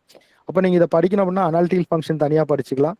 அப்புறம் வந்து லீனியர் டிரான்ஸ்ஃபர்மேஷன் இதை தனியாக வச்சுக்கலாம். இங்கேயும் யூனிஃபார்ம் கன்வர்ஜென்ஸ்லாம் வரும். பவர் சீரீஸு, மெக்லரின் சீரீஸு, இதில் ஆர்என் சீரீஸு, டெய்லர் சீரீஸ் எல்லாம் வரும். இங்கே யூனிஃபார்ம் கன்வர்ஜென்ஸ் நீங்கள் பெருசாக படிக்க தேவையில்லை. யூனிஃபார்ம் கன்வர்ஜென்ஸ் கேட்டாங்கன்னா நம்ம ரியல் அனாலிசிஸில் படிச்சிடும். பவர் சீரீஸோட ரேடியஸ் கேட்டாங்கன்னா ரேடியஸ் ஆஃப் கன்வர்ஜென்ஸ் அந்த மாதிரிலாம் கேட்டாங்க அப்படின்னா அது இங்கே தான் படிப்போம். அங்கேயும் பவர் சீரீஸ் கொடுத்துருப்போம். இங்கேயும் பவர் சீரீஸ் இருக்கும், ரியல் அனாலிசிஸ்லையும் இங்கேயும் இருக்கும் பாருங்க. இங்கேயும் பவர் சீரீஸ் இருக்கு, இங்கேயும் நம்ம ரேடியஸ் ஆஃப் கன்வர்ஜென்ஸ்லாம் படிப்போம். ஆனால் இருந்தாலும் பெட்டர் வந்து நம்ம காம்ப்ளெக்ஸில் படிக்கிறது தான் பெட்டராக இருக்கும். ஏன்னா அதை யூஸ் பண்ணி எழுதிக்கலாம். ஓகேவா? இது எல்லாமே பேஸ்டான அனாலிட்டிக்கல் ஃபங்க்ஷன் தான். இது லீனியர் டிரான்ஸ்ஃபர்மேஷன். ஓகே, இது லீனியர் சொன்னால் அப்புறம் அடுத்தது complex integration, singularities. Complex integration பாருங்க, சிங்குலாரிட்டிஸ்னு கொடுக்கல மெட்டீரியல் சிலபஸில். ஜீரோஸ் அண்ட் போல்ஸ்னு கொடுத்துருக்காங்க. இவ்வளோதான் சிலபஸே. காம்ப்ளெக்ஸ் ஒட்டுமொத்த சிலபஸுமே இதுக்குள்ள இருக்கு. யூஜி படிச்சாலும் இதான் சிலபஸ், நீங்க பிஜிக்கு படிக்கிறனால இதான் சிலபஸ். ஏன்னா பிஜிக்கு படிக்கும்போது இந்த சிமெட்ரி இதெல்லாம் பிஜியில் மட்டும்தான் இருக்கு, யூஜியில் இருக்காது. ஓகேவா, கொஞ்சம் எக்ஸ்ட்ரா இருக்கு அவ்வளவுதான். மற்றபடிக்கு மீதி எல்லாமே அதே தான். பிறகு லாஸ்ட்ல இதில் இந்த இண்டெக்ஸ் ஆஃப் பாயிண்ட்ல இருந்தெல்லாம் ஒரு கொஸ்டின் கேட்டால், ஆனால் ஸ்டார் வாங்கிட்டாங்கன்னு நினைக்கிறேன். இண்டெக்ஸ் ஆஃப் பாயிண்ட் அப்படியே டெஃபினேஷனே ஒரு கொஸ்டினாக கேட்டிருந்தாங்க. ஸோ ரொம்ப ரொம்ப இன்ட்ரெஸ்டிங்கான சப்ஜெக்ட் தான், ஈஸியாக படிக்கலாம். நீங்கள் 11 கொஸ்டின் கேட்குறாங்கன்னா 11க்கு 11 மார்க் வாங்கிக்கலாம். அல்ஜிப்ரா ஆகட்டும், ரியல் ஆகட்டும், காம்ப்ளெக்ஸ் ஆகட்டும், டோபாலஜி ஆகட்டும், இதெல்லாம் எந்த மார்க்குமே மிஸ் ஆகக்கூடாது. அதே போல தான் functional analysis based on topological real concept தான். அப்புறம் கொஞ்சம் வெக்டர் ஸ்பேஸை பற்றி தெரிஞ்சிருக்கணும். ஸ்பேஸ்லேருந்து ஆரம்பிக்கிறது எப்படி, அல்ஜிப்ராவில் எங்கே நிறுத்தணும், வெக்டர் ஸ்பேஸில் நிறுத்தணும் இல்லையா, அந்த வெக்டர் ஸ்பேஸ்ல இருந்து ஆரம்பிக்கிறது தான் அந்த functional analysis based on real and real concept தான். டாப்பாலஜி கூட அதிகமாக இன்க்ளூட் பண்ண மாட்டோம். ரியல் அனாலிசிஸ் கான்செப்ட் தெரிஞ்சாலே போதும், ஸ்பேஸை பற்றி கொஞ்சம் தெரிஞ்சாலே போதும். ஸோ 2 விஷயம் தான் இதில், பெனாக் ஸ்பேஸ், ஹில்பர்ட் ஸ்பேஸ், 2 விஷயம் தான். 2 ஸ்பேஸை பற்றி படிக்க போகிறோம், அப்புறம் ஒரு ஸ்பெக்ட்ரம் பற்றி படிக்க போகிறோம், அவ்வளோதான். ஸ்பெக்ட்ரம்ன்றது ஒன்றும் இல்லை, செட்டப் ஆல் ஐகன் வேல்யூஸ் தான். அப்போ மேட்ரிக்ஸை பற்றி படிக்க போகிறோம்னு வச்சுக்கலாம். மேட்ரிக்ஸை பற்றி படிக்கலாம், சிலபஸ் இங்கே தான் இருக்குது. மேட்ரிக்ஸை பற்றி படிக்க போகிறோம். பெனாக் ஸ்பேஸு, ஹில்பர்ட் ஸ்பேஸு, அந்த ஹில்பர்ட் ஸ்பேஸ் படிக்கும்போது கொஞ்சம் ஆப்ரேட்டர்ஸ் படிப்போம். அந்த ஆப்ரேட்டர்ஸ் வந்து மேட்ரிக்ஸஸ் பற்றி படிக்க போகிறோம். இப்போ லாஸ்ட் டைமில் அந்த டாபாலஜிக்கல் டிவிசர்ஸ்லேருந்து கொஸ்டின் கேட்டிருந்தான். இது ஏன்னா இந்த ஏரியாவில் கொஸ்டின் கேட்கக்கூடிய ஏரியாவே அதுதான், இந்த டாபாலஜிக்கல் டிவிசர்ஸ் ஆஃப் ஜீரோ. அதுக்கப்புறம் பார்த்தீங்கன்னா இந்த ரேடிக்கலை பற்றி கொஸ்டின்ஸ் கேட்பானுங்க. இந்த 2 ஏரியா தான் கொஸ்டின் கேட்கக்கூடிய ஏரியா. மீது எல்லாமே இங்கேயே கேட்டுருவானுங்க. இந்த சிம்மன்ஸ் புக்கில் இருந்தால் கொஸ்டின் வரும், சம்டைம்ஸ் லிமாயா புக்கில் இருந்து கொஸ்டின் வரும். நீங்கள் புக்ஸ் ஏதாவது வாங்கணும் அப்படின்னா சிம்மன்ஸ் புக் வாங்கிக்காங்க. அதுவும் வேஸ்ட். அதுதான் டோபாலஜிக்காக வேணா வாங்கிக்கலாம், ஃபங்க்ஷனல் அனாலிசிஸ்க்காக வேணா வாங்க தேவையில்லை. என்ன காரணம்னா இதில் இருக்கிற எந்த கான்செப்ட்டுமே மிஸ் பண்ணியிருக்காது. மெட்டீரியல் மொத்தமே 44 பேஜ் தான் மெட்டீரியல் எழுதியிருப்போம். அந்த 44 பேஜுமே சிம்மன்ஸ் புக்கை பேஸ் பண்ணி தான் இருக்கும். கொஞ்சம் லிமாயா புக்கை பேஸ் பண்ணி எழுதணும், ஒரு 2-3 டாபிக், அதுக்கப்புறம் விட்டுட்டோம். அது வேண்டாம், அப்படி எக்ஸ்ட்ரா கிளாஸில் எக்ஸ்ட்ரா கொடுத்துக்கலாம்னு சொல்லிட்டு அந்த சிலபஸ் அப்படியே ஹோல்டு பண்ணி வச்சுக்கிட்டோம். டைப்பிங் போய் வந்ததை ஆட் பண்ணாமல் விட்டுட்டோம். ஏன்னா அது அந்த ப்ராப்ளம்ஸ் எல்லாம் கொஞ்சம் தனியாக கொடுத்துக்கலாம். ஏன்னா நொட்டேஷனே வேறு மாதிரி இருக்கும். நீயா படிக்க ஆரம்பிச்சுன்னா கன்ஃபியூஸ் ஆயிருவீங்க. லிமாயா புக்கை தனியாக படிக்கணும், சிம்மன்ஸ் புக்கு 2த்துக்கும் சம்மந்தமே இல்லாத மாதிரி இருக்கும். ஆனால் 2த்துக்கும் ஒரே கான்செப்ட் தான். திடீர்னு ஒரு நாமினேட்ஸ் பற்றி டிஃபைன் பண்ணுறாங்கன்னா சிம்மன்ஸ் புக்கில் ஒரு நொட்டேஷன் கான்செப்ட் நொட்டேஷன் வேறு மாதிரி இருக்கும், லிமாயா புக்கில் வேறு மாதிரி இருக்கும். ஒரு சிம்பிளான ஒரு நொட்டேஷன் தான். இப்போ நம்ம ஆறுனா என்ன சொல்லுவோம், ஆறுன்றது என்ன சொல்லுவோம், ரியல் நம்பர்ஸ்ன்னு சொல்லுவோமா, ரியல் நம்பர்ஸ். ஆனால் லிமாயா சிக்கு காம்ப்ளெக்ஸ் நம்பர் தனியாக யூஸ் பண்ணுவோம். சிம்மன்ஸ் புக்கில் கூட தான் நோட்டேஷன் யூஸ் பண்ணுவோம். ஆனால் லிமாயா புக்கில் கேன்னு யூஸ் பண்ணுவோம். என்னடா சம்மந்தமே இல்லை அப்படின்னு பார்த்தா புக்கோட ஸ்டார்டிங்கில் டிஃபைன் பண்ணுவோம், கே ஈக்குவல் டு RRC அப்படின்னு டிஃபைன் பண்ணி வச்சிருந்துருப்பானுங்க. ஸோ அதுதான் நொட்டேஷனில் கன்ஃபியூஸ் ஆகும். மற்றபடி கான்செப்ட்லாம் பிரச்சனை கிடையாது, நொட்டேஷனில் கன்ஃபியூஷன் ஆயிருவீங்க அப்படின்றதுக்காக தான். என்னடா சார் ஒரு இடத்துல கேன்னு யூஸ் பண்ணியிருப்பாரு. ஏன்னா நான் ஒரு புக்கை வச்சு எழுதுறேன்னா அந்த புக்கில் நொட்டேஷனை மாற்ற மாட்டேன். என்ன காரணம் அப்படின்னா அதுதான் அப்படியே எக்ஸாம்பிள் இருக்கும். நம்ம என் இஷ்டத்துக்கு ஒரு நொட்டேஷன் நான் போட மாட்டேன், போடவும் கூடாது. அப்படி என்ன காரணம், சிம்மன்ஸ் புக்கை பற்றி கொஸ்டின் எடுக்கிறாங்கன்னா சிம்மன்ஸ் புக்கில் இருக்கிற நோட்டேஷன் தான் யூஸ் பண்ணுவாங்க. லிமாயா புக்கில் இருந்து கொஸ்டின் எடுக்கிறாங்க, லிமாயா புக்கில் இருக்கிற கொஸ்டின் தான் யூஸ் பண்ணுவாங்க. இப்போ எக்ஸாம்பிள் நம்ம X1 X2 எப்படி எழுதுவோம், X1 + X2 எப்படி எழுதுவோம், இந்த மாதிரி தான் எழுதுவோம். இதை வந்து யூஸ்வலாக எழுதுறது. ஆனால் லிமாயா புக்கில் என்ன தான் எழுதியிருப்பான், X(1) + X(2)ன்னு எழுதியிருப்பான். இதை பார்த்தோன்னே நம்ம ஃபர்ஸ்ட் டைம் இந்த லிமாயா புக்கில் இருந்து ஒரு கொஸ்டின் கேட்குறான் 2017 TRBயில். ரொம்ப சிம்பிளான கொஸ்டின், X1 3X2 + அந்த மாதிரி ஒரு கொஸ்டின் கேட்டிருப்பாங்க. இதை பார்த்த உடனே நம்மளுக்கு X(1) இல்லை X(1) என்னடா இது சொல்ல வரான்னு யாருக்குமே நொட்டேஷனே தெரியல. லிமாயாவுக்கு படிச்சிருந்தா மட்டும்தான் அந்த X(1) அப்படின்றது அது வேரியபிளாக யூஸ் பண்ணியிருக்காங்க. எக்ஸ் வேரியபிளை தான் X1 தான் அந்த மாதிரி எழுதியிருக்காங்க, X2 தான் அந்த மாதிரி எழுதியிருக்காங்க அப்படின்றது லிமாயா புக்கை படிச்சிருந்தா தான் தெரியும். ஸோ அதனாலேயே நான் வந்து தனியாக மெட்டீரியல் ஆட் பண்ணல. சரி இருக்கட்டும், தனியாக கிளாஸ் நடத்தும் போது சொல்லி நடத்திக்கலாம் அப்படின்னு விட்டாச்சு. இது வந்து சோமசுந்தரம் வந்து சிம்மன்ஸ் புக்ஸோட நோட்ஸ்ன்னு சொல்லிக்கலாம். சிம்மன்ஸ் புக்கில் என்ன இருக்கோ அதுதான் இந்த சோமசுந்தரம் புக்லேயும் இருக்கும், அப்படியே இருக்கும். அவ்வளோதான். சோமசுந்தர புக்கு இதுக்கு வாங்கினாலும் சரி, டிஃபரன்ஷியல் ஜாமெட்ரிக்கு வாங்கினாலும் சரி, டிஃபரன்ஷியல் ஈக்குவேஷனுக்கு வாங்கினாலும் சரி, எல்லாத்தையுமே சோமசுந்தர புக் எழுதிருப்பாரு. ஏன் ரியல் அனாலிசிஸ்க்குமே சோமசுந்தர புக் இருக்கும். ரியல் அனாலிசிஸ் சோமசுந்தர புக்கு அப்படியே கோல்டுபர்க் புக்கு அப்படியே எழுதியிருப்பாரு. டிஃபரன்ஷியல் ஜாமெட்ரிக்கு வில்மோர் புக்கு அப்படியே எழுதியிருப்பாரு. அப்படியே அந்த ஈஸ்வாஸ் கூட மாத்தாம அப்படியே எழுதிப்பாரு. நோட்ஸ் மாதிரி எழுதிப்பாரு. இந்தியன் ஸ்டூடெண்ட்க்கு தகுந்த மாதிரி ஒரு நோட்ஸ் எழுதியிருப்பாரு பாரிநாத்திர. டிஃபரன்ஷியல் ஈக்குவேஷன் அதே போல தான் எழுதியிருப்பாரு. கொஞ்சம் ப்ராப்ளம்ஸ் அதிகமாக இன்க்ளூட் பண்ணி எழுதியிருப்பாரு. அவ்வளோதான் லோக்கல் ஆத்திர புக். ஸோ அவ்வளோதான். அது ரொம்ப சின்ன யூனிட் தான் பாருங்க. சின்ன யூனிட்டாக இருந்தாலும் அதில் 11 கொஸ்டின் கேட்டிருந்தான். லாஸ்ட் டைம் வந்து 11 கொஸ்டின் கண்டிப்பாக கேட்டிருந்தான். 11 கொஸ்டின் மிஸ் ஆகலை. ரொம்ப சிம்பிளாக இதுதான். அப்படியே 10 கொஸ்டினுமே 11 கொஸ்டினுமே நீங்கள் ஒரு 5 நிமிஷத்தில் எழுதி முடிக்கலாம் அப்படின்னா அது இந்த யூனிட் தான், ஃபங்க்ஷனல் அனாலிசிஸ் யூனிட் தான். 11 கொஸ்டின் கேட்டுருக்காங்க. ஒரு கொஸ்டின் அரை நிமிஷம் தான், பார்த்தோன்னே டிக் அடிச்சுட்டு போயிட்டே இருக்கலாம். ஷேர் பண்ணுறது மட்டும் தான் டைம், கொஸ்டின் படிக்கிறதுலாம் டைம் இல்லை. கொஸ்டினை பார்த்தாலே ஆன்சர் எழுதணும், அந்த மாதிரி தான் படிக்கணும். அதை கொஸ்டினை பார்த்தாலே ஆன்சர் எழுதணும். அது 1 நிமிஷமோ 1.5 நிமிஷமோ ஒரு கொஸ்டின் எடுத்துக்கூடாது. 11 கொஸ்டின் 5 நிமிஷத்துல எழுதலாம். அந்த அளவுக்கு படிக்கணும் அதை. ஏன்னா வெறும் தியரி மாதிரி தான் இருக்கும். அதுல பெரிய ப்ராப்ளம்னு கேட்டானா மொத்தமே ஒரு 10 ப்ராப்ளம் தான் இருக்கும். அது அவ்வளவுதான். அதை வச்சு நீங்க எழுதிக்கலாம். அதே போல டிஃபரன்ஷியல் ஜாமெட்ரி ஒரு அப்ளிகேஷன் பேப்பர்ல நம்மளால ஒரு 10 கொஸ்டினுக்கு 10 கொஸ்டின் எழுத முடியும் அப்படின்னா அது டிஃபரன்ஷியல் ஜாமெட்ரி தான். ஏன்னா தியரி பேப்பர்ல நம்மளால ஈஸி தான் எழுதுறது. ஒரு அப்ளிகேஷன் பேப்பர்ல நமக்கு சம்மந்தமே இல்லாத ஒரு ஜாமெட்ரி பேப்பர்ல நம்மளால எழுத முடியும் அப்படின்னா அது டிஃபரன்ஷியல் ஜாமெட்ரி. இதுதான் சிலபஸ். இதுதான் பார்க்கறது சின்னதா இருக்கு, ஆனா கான்செப்ட் வைஸ் நிறைய இருக்கும். நம்ம மெட்டீரியல் கொடுத்துருப்போம் பாருங்க. ஆல்மோஸ்ட் அதுவுமே நமக்கு ஒரு 50-60 பேஜ் கொடுத்துருப்பேன் பாருங்க. 58 பேஜ் இருக்கு சிலபஸ்ல. அதை தாண்டி ஒரு சில விஷயங்கள்லாம் நம்ம கிளாஸ்ல சொல்லுவோம், சம்ஸ் எல்லாம். அப்படி கொடுத்துமே லாஸ்ட் இயர் ஒரு கொஸ்டின் மிஸ் ஆயிருச்சு. இதுல நமக்கு 11 கொஸ்டின் கேட்டிருந்தோம். நம்ம மெட்டீரியல் இருந்து 10 கொஸ்டின் தான் இருந்தது. அது கேட்னாய்டுன்னு அதுதான். எந்த ப்ராப்ளம் நம்ம வராதுன்னு நினைச்சோமோ ஃபைண்ட் அப்படின்னு கொடுத்துருந்தா மேக்ஸிமம் அதை நான் ஆட் பண்ணியிருக்க மாட்டேன். அவன் அதுல கடைசியில ரிசல்ட்ல ப்ரூவ் பண்ணியிருப்பான். சொல்யூஷன் இஸ் ஒரு கேட்னாய்டு ஈக்குவேஷன் வரும். அதுக்கு அந்த சர்ஃபேஸ் ஏரியா வந்து கேட்னாய்டுன்னு வரும். அது ஈக்குவேஷன் எக்ஸ் ஸ்கொயர். அதை அடுத்த பேஜ்ல, அந்த புக்கோட அடுத்த பேஜ்ல திஸ் ஈக்குவேஷன் இஸ் கால்டு கேட்னாய்டு கொடுத்துருப்போம். அதை பேஸ் பண்ணி ஒரு கொஸ்டினா கேட்டிருந்திருப்பானுங்க. ஸோ அதுதான். ஸோ அந்த மாதிரி ரொம்ப இதை பண்ணி கேட்டோம்னா நம்ம அது எழுதவும் முடியாது. அது நமக்கு ஒன்றும் பிரச்சனை கிடையாது. அது நமக்கு மட்டும் தெரியாது இல்லை, நம்ம மெட்டீரியல் இல்லை அப்படின்னா அது யாருக்கும் தெரியாதுன்னு கூட வச்சுக்கலாம். நீங்க அவ்வளோ கான்ஃபிடென்ட்டாக படிக்கல. ஸோ அப்போ நம்ம என்னன்னா மெட்டீரியல் இருக்கிற 10 கொஸ்டின் மிஸ் பண்ணாமல் எழுதுன மாதிரி தான் அடுத்த கொஸ்டின். ஸோ அந்த 10 கொஸ்டின் கரெக்டாக எழுதியிருக்குமா அப்படின்றது அது நிறைய பேர் கரெக்டாக எழுதியிருக்காங்க. அப்படி எழுதினால தான் நம்ம 90 மார்க் ஸ்கோர் பண்ண முடிஞ்சுது. ஸோ அதுதான். அப்போ மெட்டீரியல் தான் உங்களுக்கு இப்படி நினச்சிக்கணும். நீங்கள் இந்த மெட்டீரியல் என்னடா மெட்டீரியல் பற்றி அதிகமாக சொல்கிறாரு அப்படின்னு நினைக்க வேண்டாம். மெட்டீரியலை கிளியராக படிச்சிட்டினாலே போதுமானதான். அதுதான் நீங்கள் பைபிள், குரானு, பகவத்கீதை எல்லாமே உங்களுக்கு அதுதான். அதை படிச்சுக்காங்க. உங்களுக்கு இல்லை எனக்கு எக்ஸ்ட்ரா வேணும் சார், நான் கொஞ்சம் தேடி தேடி படிப்போம் அப்படின்னா கூட அதுக்கான நான் இந்த ரெஃபரன்ஸ் புக்கை வச்சு, அப்போ நான் சொல்கிற ரெஃபரன்ஸ் புக் எல்லாமே டெக்ஸ்ட் புக் மாதிரி தான். ரெஃபரன்ஸ் புக்குன்னு சொல்கிறத விட டெக்ஸ்ட் புக்குன்னே சொல்லலாம். அதுலேருந்து தான் அப்படியே கொஸ்டின் வரும். ஸோ இது 2 புக்குமே வேணா வில்மோர், சோமசுந்தரம் 2மே கூட வாங்கிக்கலாம். வில்மோர் கூட வேண்டாம், வேணா லோக்கல். அது ஏன்னா வில்மோர் இருக்கிறது எல்லாமே நம்ம மெட்டீரியல் ஆட் பண்ணியிருப்போம். அதை தாண்டி அதில் ஒன்றும் இருக்காது. ஏன்னா எக்ஸ்ட்ரா என்ன ப்ராப்ளம்ஸ் அந்த மாதிரிலாம் எதனா வேணும் அப்படின்னா சோமசுந்தரம் தான் வாங்கிக்கலாம். கொஞ்சம் கான்செப்ட் கொஞ்சம் கிளியராக இருக்கும். வில்மோரில் ஃபாரினாத்தர் ஒரு மாதிரி கச்ச கச்சன்னு அப்படியே லைனாக அப்படியே தியரியாவே கொடுத்துருப்பான். அது நீ லைன் பை லைன் படிச்சுட்டே வரணும். சோமசுந்தரம் அப்படி இல்லை, அப்படியே 2 பேஜுக்கு 3 இடத்துல ஒரு 4 பாயிண்ட் 3 பாயிண்ட் அது மாதிரி பாயிண்டாக இருக்கும். நீங்கள் படிச்சுட்டு வந்துடலாம். இது அப்போ இந்த 6 யூனிட் இருக்கு இல்லையா, இந்த 6 யூனிட்ல நமக்கு 66 கொஸ்டின் வருதுன்னு வச்சுக்கலாம். நீங்க இந்த 66 கொஸ்டினையும் மிஸ் பண்ணக்கூடாது. ஒரு கொஸ்டின் கூட மிஸ் பண்ணக்கூடாது. அப்போ நீ மீறி போனாலும் ஒரு 62ல இருந்து 63 கொஸ்டின் நீங்க ஸ்கோர் பண்ணிடணும். ஓகேவா? நீ மினிமம் சரி ஓகே சார் நான் 6 கொஸ்டினை மிஸ் பண்ணிட்டேன் சார்னாலும் 60 மார்க் கேரண்டி. இதுல 60 மார்க் நீங்க கன்ஃபார்மா வாங்கிடணும். இதுல 60+ தான் இருக்கணுமே தவிர 60ல இருந்து 1 குறைஞ்சினா கூட நீங்க ஜென்ரல் இருக்க மாட்டீங்க. உங்க கோட்டாவில தான் இருப்பீங்க 60 குறைய வாங்கிட்டீங்க அப்படின்னா. ஸோ அதான் நீங்க எப்பயுமே உங்களோட எய்ம் எப்பயுமே ஐயா இருக்கணும். தட் மீன்ஸ் என்ன அப்படின்னா நீங்க ஈவன் தமிழ் மீடியம் கோட்டா கூட வச்சுக்காங்க, அதெல்லாம் பிரச்சனை கிடையாது.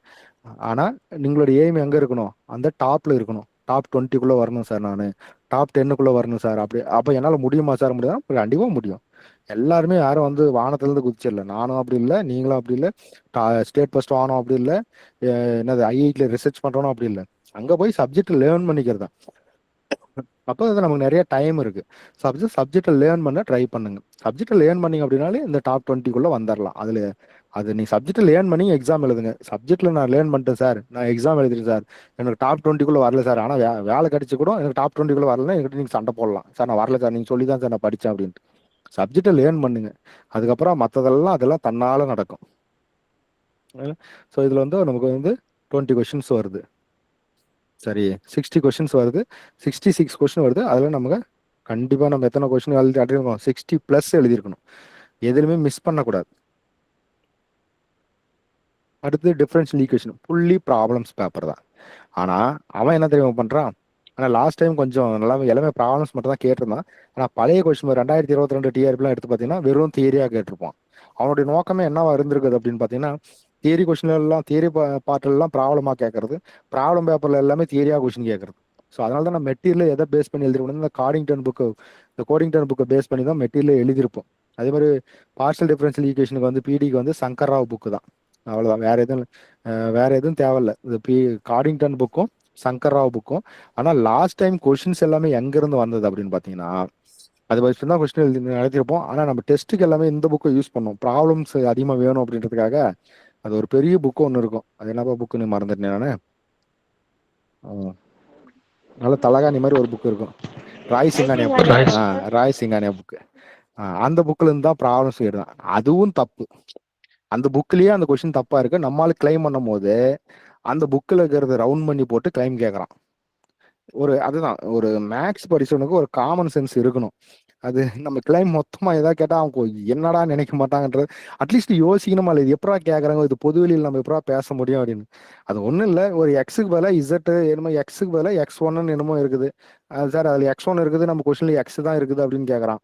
அந்த மாதிரி ஒரு சிம்பிளான ஒரு சில்லி மிஸ்டேக்ஸ். அது ஆக்சுவலாக புக்கில் டைப்பிங் மிஸ்டேக். நம்ம கொஸ்டின்ல கரெக்டாக இருந்தது. அவன் அதெல்லாம் ஸ்டார் கொடுக்கல, ஆனால் 2 ஆன்சர் என்னமோ கரெக்டாக கொடுத்துருந்தான். அதுதான் அது ஃபங்க்ஷன்ஸ்ல ஏதோ வித்தியாசம் இருந்தது. ஸோ அதெல்லாம் நம்ம கிளைம் பண்ண முடியாது. இப்போ லாஸ்ட் இப்போ இதில் கூட என்ன ஒரு புக்கில் வி ஆஃப் ஆர்னு எழுதியிருப்பான். அப்போ வெக்டர் ஸ்பேஸ் ஓவர் ஆர் அப்படின்னு அர்த்தம். இல்லைன்னா இப்படி வேர்டிங்ஸ் எழுதுனா வெக்டர் ஸ்பேஸ் ஓவர் ஆர். இவன் நம்மால் கிளைம் கேட்குறான். எப்படி கேட்குறான் தெரியுங்களா? வி ஆஃப் ஆர் மிஸ்ஸிங், அது நொட்டேஷன் மிஸ்டேக் அப்படின்னு. டை அவன் தான் வெக்டர் ஸ்பேஸ் ஓவர்னு கொடுத்துருக்கான்ல, அப்புறம் இது எப்படி கிளைம் கேட்க முடியும்? ரைட்டா? அதுதான் இது என்னன்னா, இது என்ன மாதிரி மனநிலை அப்படின்னா, நம்ம தப்பா எழுதினா அது கிளைம் கேட்டுருணும். அது கொஸ்டின் தப்பான்றதெல்லாம் ரைட்டான்றதெல்லாம் சரியா இல்லை. நம்ம கொஸ்டின் தப்பா எழுதியிருந்தா கிளைம் கேட்டாகும். அந்த மாதிரி அது. ஸோ இதுதான் இதுல வந்து பாத்தீங்கன்னா கொஞ்சம் நிறைய மெமரி பார்ட் இருக்கு. இதுல எங்க அப்படின்னா இந்த பெசல் ஈக்குவேஷன் தான். லாஸ்ட் டைம் எதுவும் கேட்ட மாதிரி தெரியல எனக்கு கொஸ்டின். இதுல பெசல் ஈக்குவேஷன்ல இந்த பெசல் ஈக்குவேஷன், இந்த லெஜெண்டரி ஈக்குவேஷன் கேட்டாலே ரொம்ப பேசிக்காக தான் கேட்டிருப்பாங்க. ஓகேவா? ஸோ இந்த ஏரியா இதெல்லாம் வந்து இது வரைக்குமே வெறும் ப்ராப்ளம் தான், நல்லா இருக்கும் படிக்கிறதுக்கு. ஸோ இது மட்டும் தான் கொஞ்சம் உங்களுக்கு தியரியாக இருக்கிற மாதிரி இருக்கும். அதுக்கப்புறம் போகிறது எல்லாமே ரியல் அனாலிசிஸ் ஓரியன்ட் கான்செப்டாக இருக்கும். இந்த லிப்சிஸ் கண்டிஷன்லேருந்து ஸ்டார்ட் பண்ணிட்டீங்க அப்படின்னா இந்த எக்ஸாக்ட் அண்ட் யூனிக்னஸ்லேருந்தே பார்த்தீங்கன்னா உனக்கு ரியல் ஓரியன்ட் கான்செப்டாக வந்துடும். உங்களுக்கு கண்டினியூஸை பற்றி, டெரிவேட்டிவ்ஸை பற்றி, ஸோ அந்த மாதிரி அது எப்படி இன்டர்கல் ஈக்குவேஷனாக மாறுது. இங்கே இருந்து தான் உங்களுக்கு இன்டர்கல் ஈக்குவேஷன் டெவலப் ஆகும். இன்டர்கல் ஈக்குவேஷன் டெவலப் ஆகுது அப்படின்னா அது எங்கே வரும் அப்படின்னு பார்த்தீங்கன்னா உங்களுக்கு செட்டு சிலபஸில் இருக்கும். இன்டர்கல் ஈக்குவேஷன் நெட்டு செட்டு சிலபஸில் இருக்கும். இதுலேருந்து நீங்கள் அப்படியே டெவலப் பண்ணி கொண்டு போய்க்கலாம். அதில் பிடி ரொம்ப ஈஸி தாங்க. 2 மெத்தட் தான் இருக்குது. லெக்ராஞ்சியன் ஷார்பிட்ஸ் மெத்தட் தான்.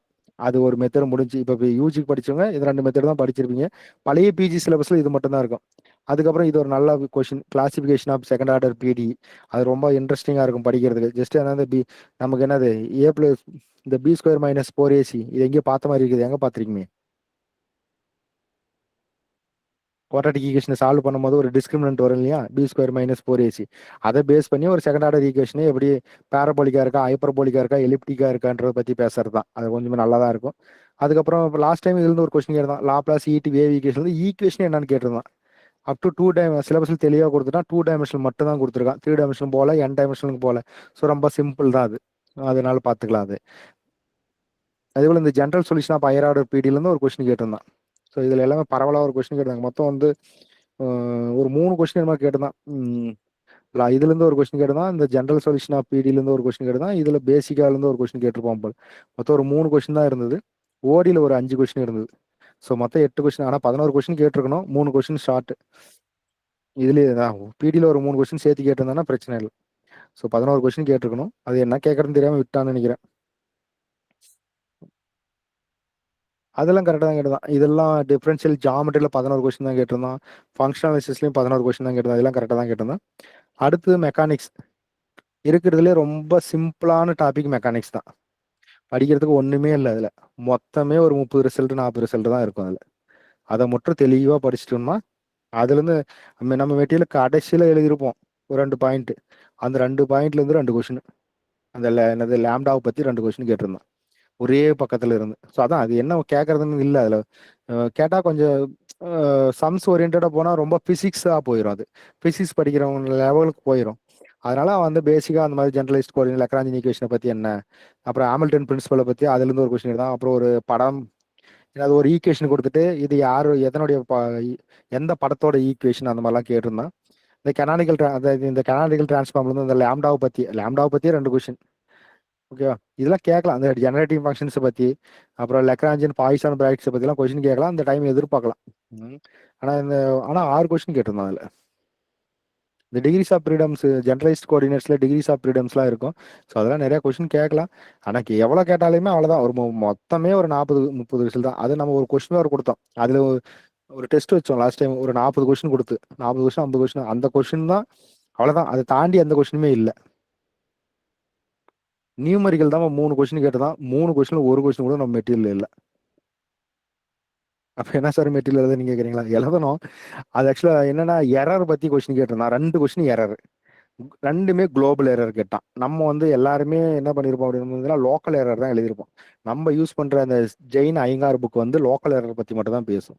அதில் லோக்கல் எரர் மட்டும் தான் எழுதியிருப்போம். அவன் குளோபல் எரர் கேட்டிருந்தான். அப்புறம் இன்னொரு கொஸ்டின் என்ன கேட்டிருந்தான், அந்த லெக்ராஞ்சி பாலினாமியலை பற்றி ஒரு கொஸ்டின் கேட்டிருந்தான். அதை வந்து நீங்கள் ஒர்க் அவுட் பண்ண தான் போட முடியும். அதுதான் அது மாதிரி நம்ம சம்மு போட்டிருப்போம். என்னன்னா அந்த எக்ஸாக்டா அந்த கொஸ்டின் இல்லை, அந்த மாடல்ல அந்த கொஸ்டின் இல்லை. அதனால இந்த 3 கொஸ்டினுமே கொஞ்சம் அட்டன் பண்றது கஷ்டமா தான் இருந்திருக்கும். இது ஓகே தான். இதுல 6 கொஸ்டினுமே எழுதிருக்கலாம். எல்லாமே அந்த மெட்டீரியல் பேஸ் பண்ணி தான் கொஸ்டின் இருந்தது. இதுக்கு பார்த்தீங்கன்னா இந்த கிரீன்வுட் புக் தான். இல்லைன்னா ஆக்சுவலாக இந்த கனானிக்கல் ட்ரான்ஸ்ஃபர் இந்த லேம்டா கொஸ்டின்லாம் எதுல இருந்து நான் மெட்டீரியல் எழுதியிருப்போம் அப்படின்னு பார்த்தீங்கன்னா இன்னொரு புக் இருக்கும். என்ன புக்கு டக்கு ஞாபகம் வரல.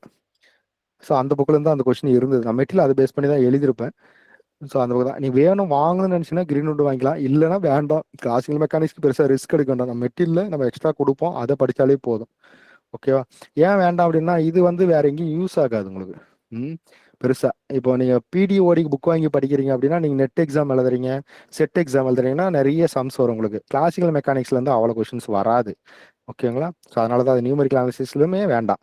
நீங்க நம்ம என்ன கொடுக்குறோமோ அதை படிச்சா போதும். நீங்க ஏதாவது புக்ஸ் வாங்கி படிக்கணும் அப்படின்னா இந்த ஃபர்ஸ்ட் 7 யூனிட்ல அது டிஃபரன்ஷியல் ஜியாமெட்ரி கூட நமக்கு இதுல கிடையாது, மற்ற எந்த சிலபஸ்லயும் வராது. அதனால அது கூட நீங்க என்ன இருக்குமோ அது படிச்சா போதும். ஃபர்ஸ்ட் புக்ஸ் வாங்கி எதனா படிக்கிறோம் அப்படின்னா, ஏதாவது சப்ஜெக்ட் கத்துக்கணும்னு நினைக்கிறீங்க அப்படின்னா real and complex algebra books வாங்கி படிங்க. இந்த 3 யூனிட் தரவா இருந்தனால அதான் நெட் எக்ஸாம் எழுதுறீங்கன்னா அந்த 3 யூனிட் போதும். Over question. லாஸ்ட் டைம் நம்மளை சுத்த விட்ட ஒரு சப்ஜெக்ட் அப்படின்னா அது ஆப்ரேஷன் ரிசர்ச் தான். 15 கொஸ்டின் கேட்டிருக்கான். அதுல இந்த கியூயிங் தியரில இருந்து 7 கொஸ்டின்.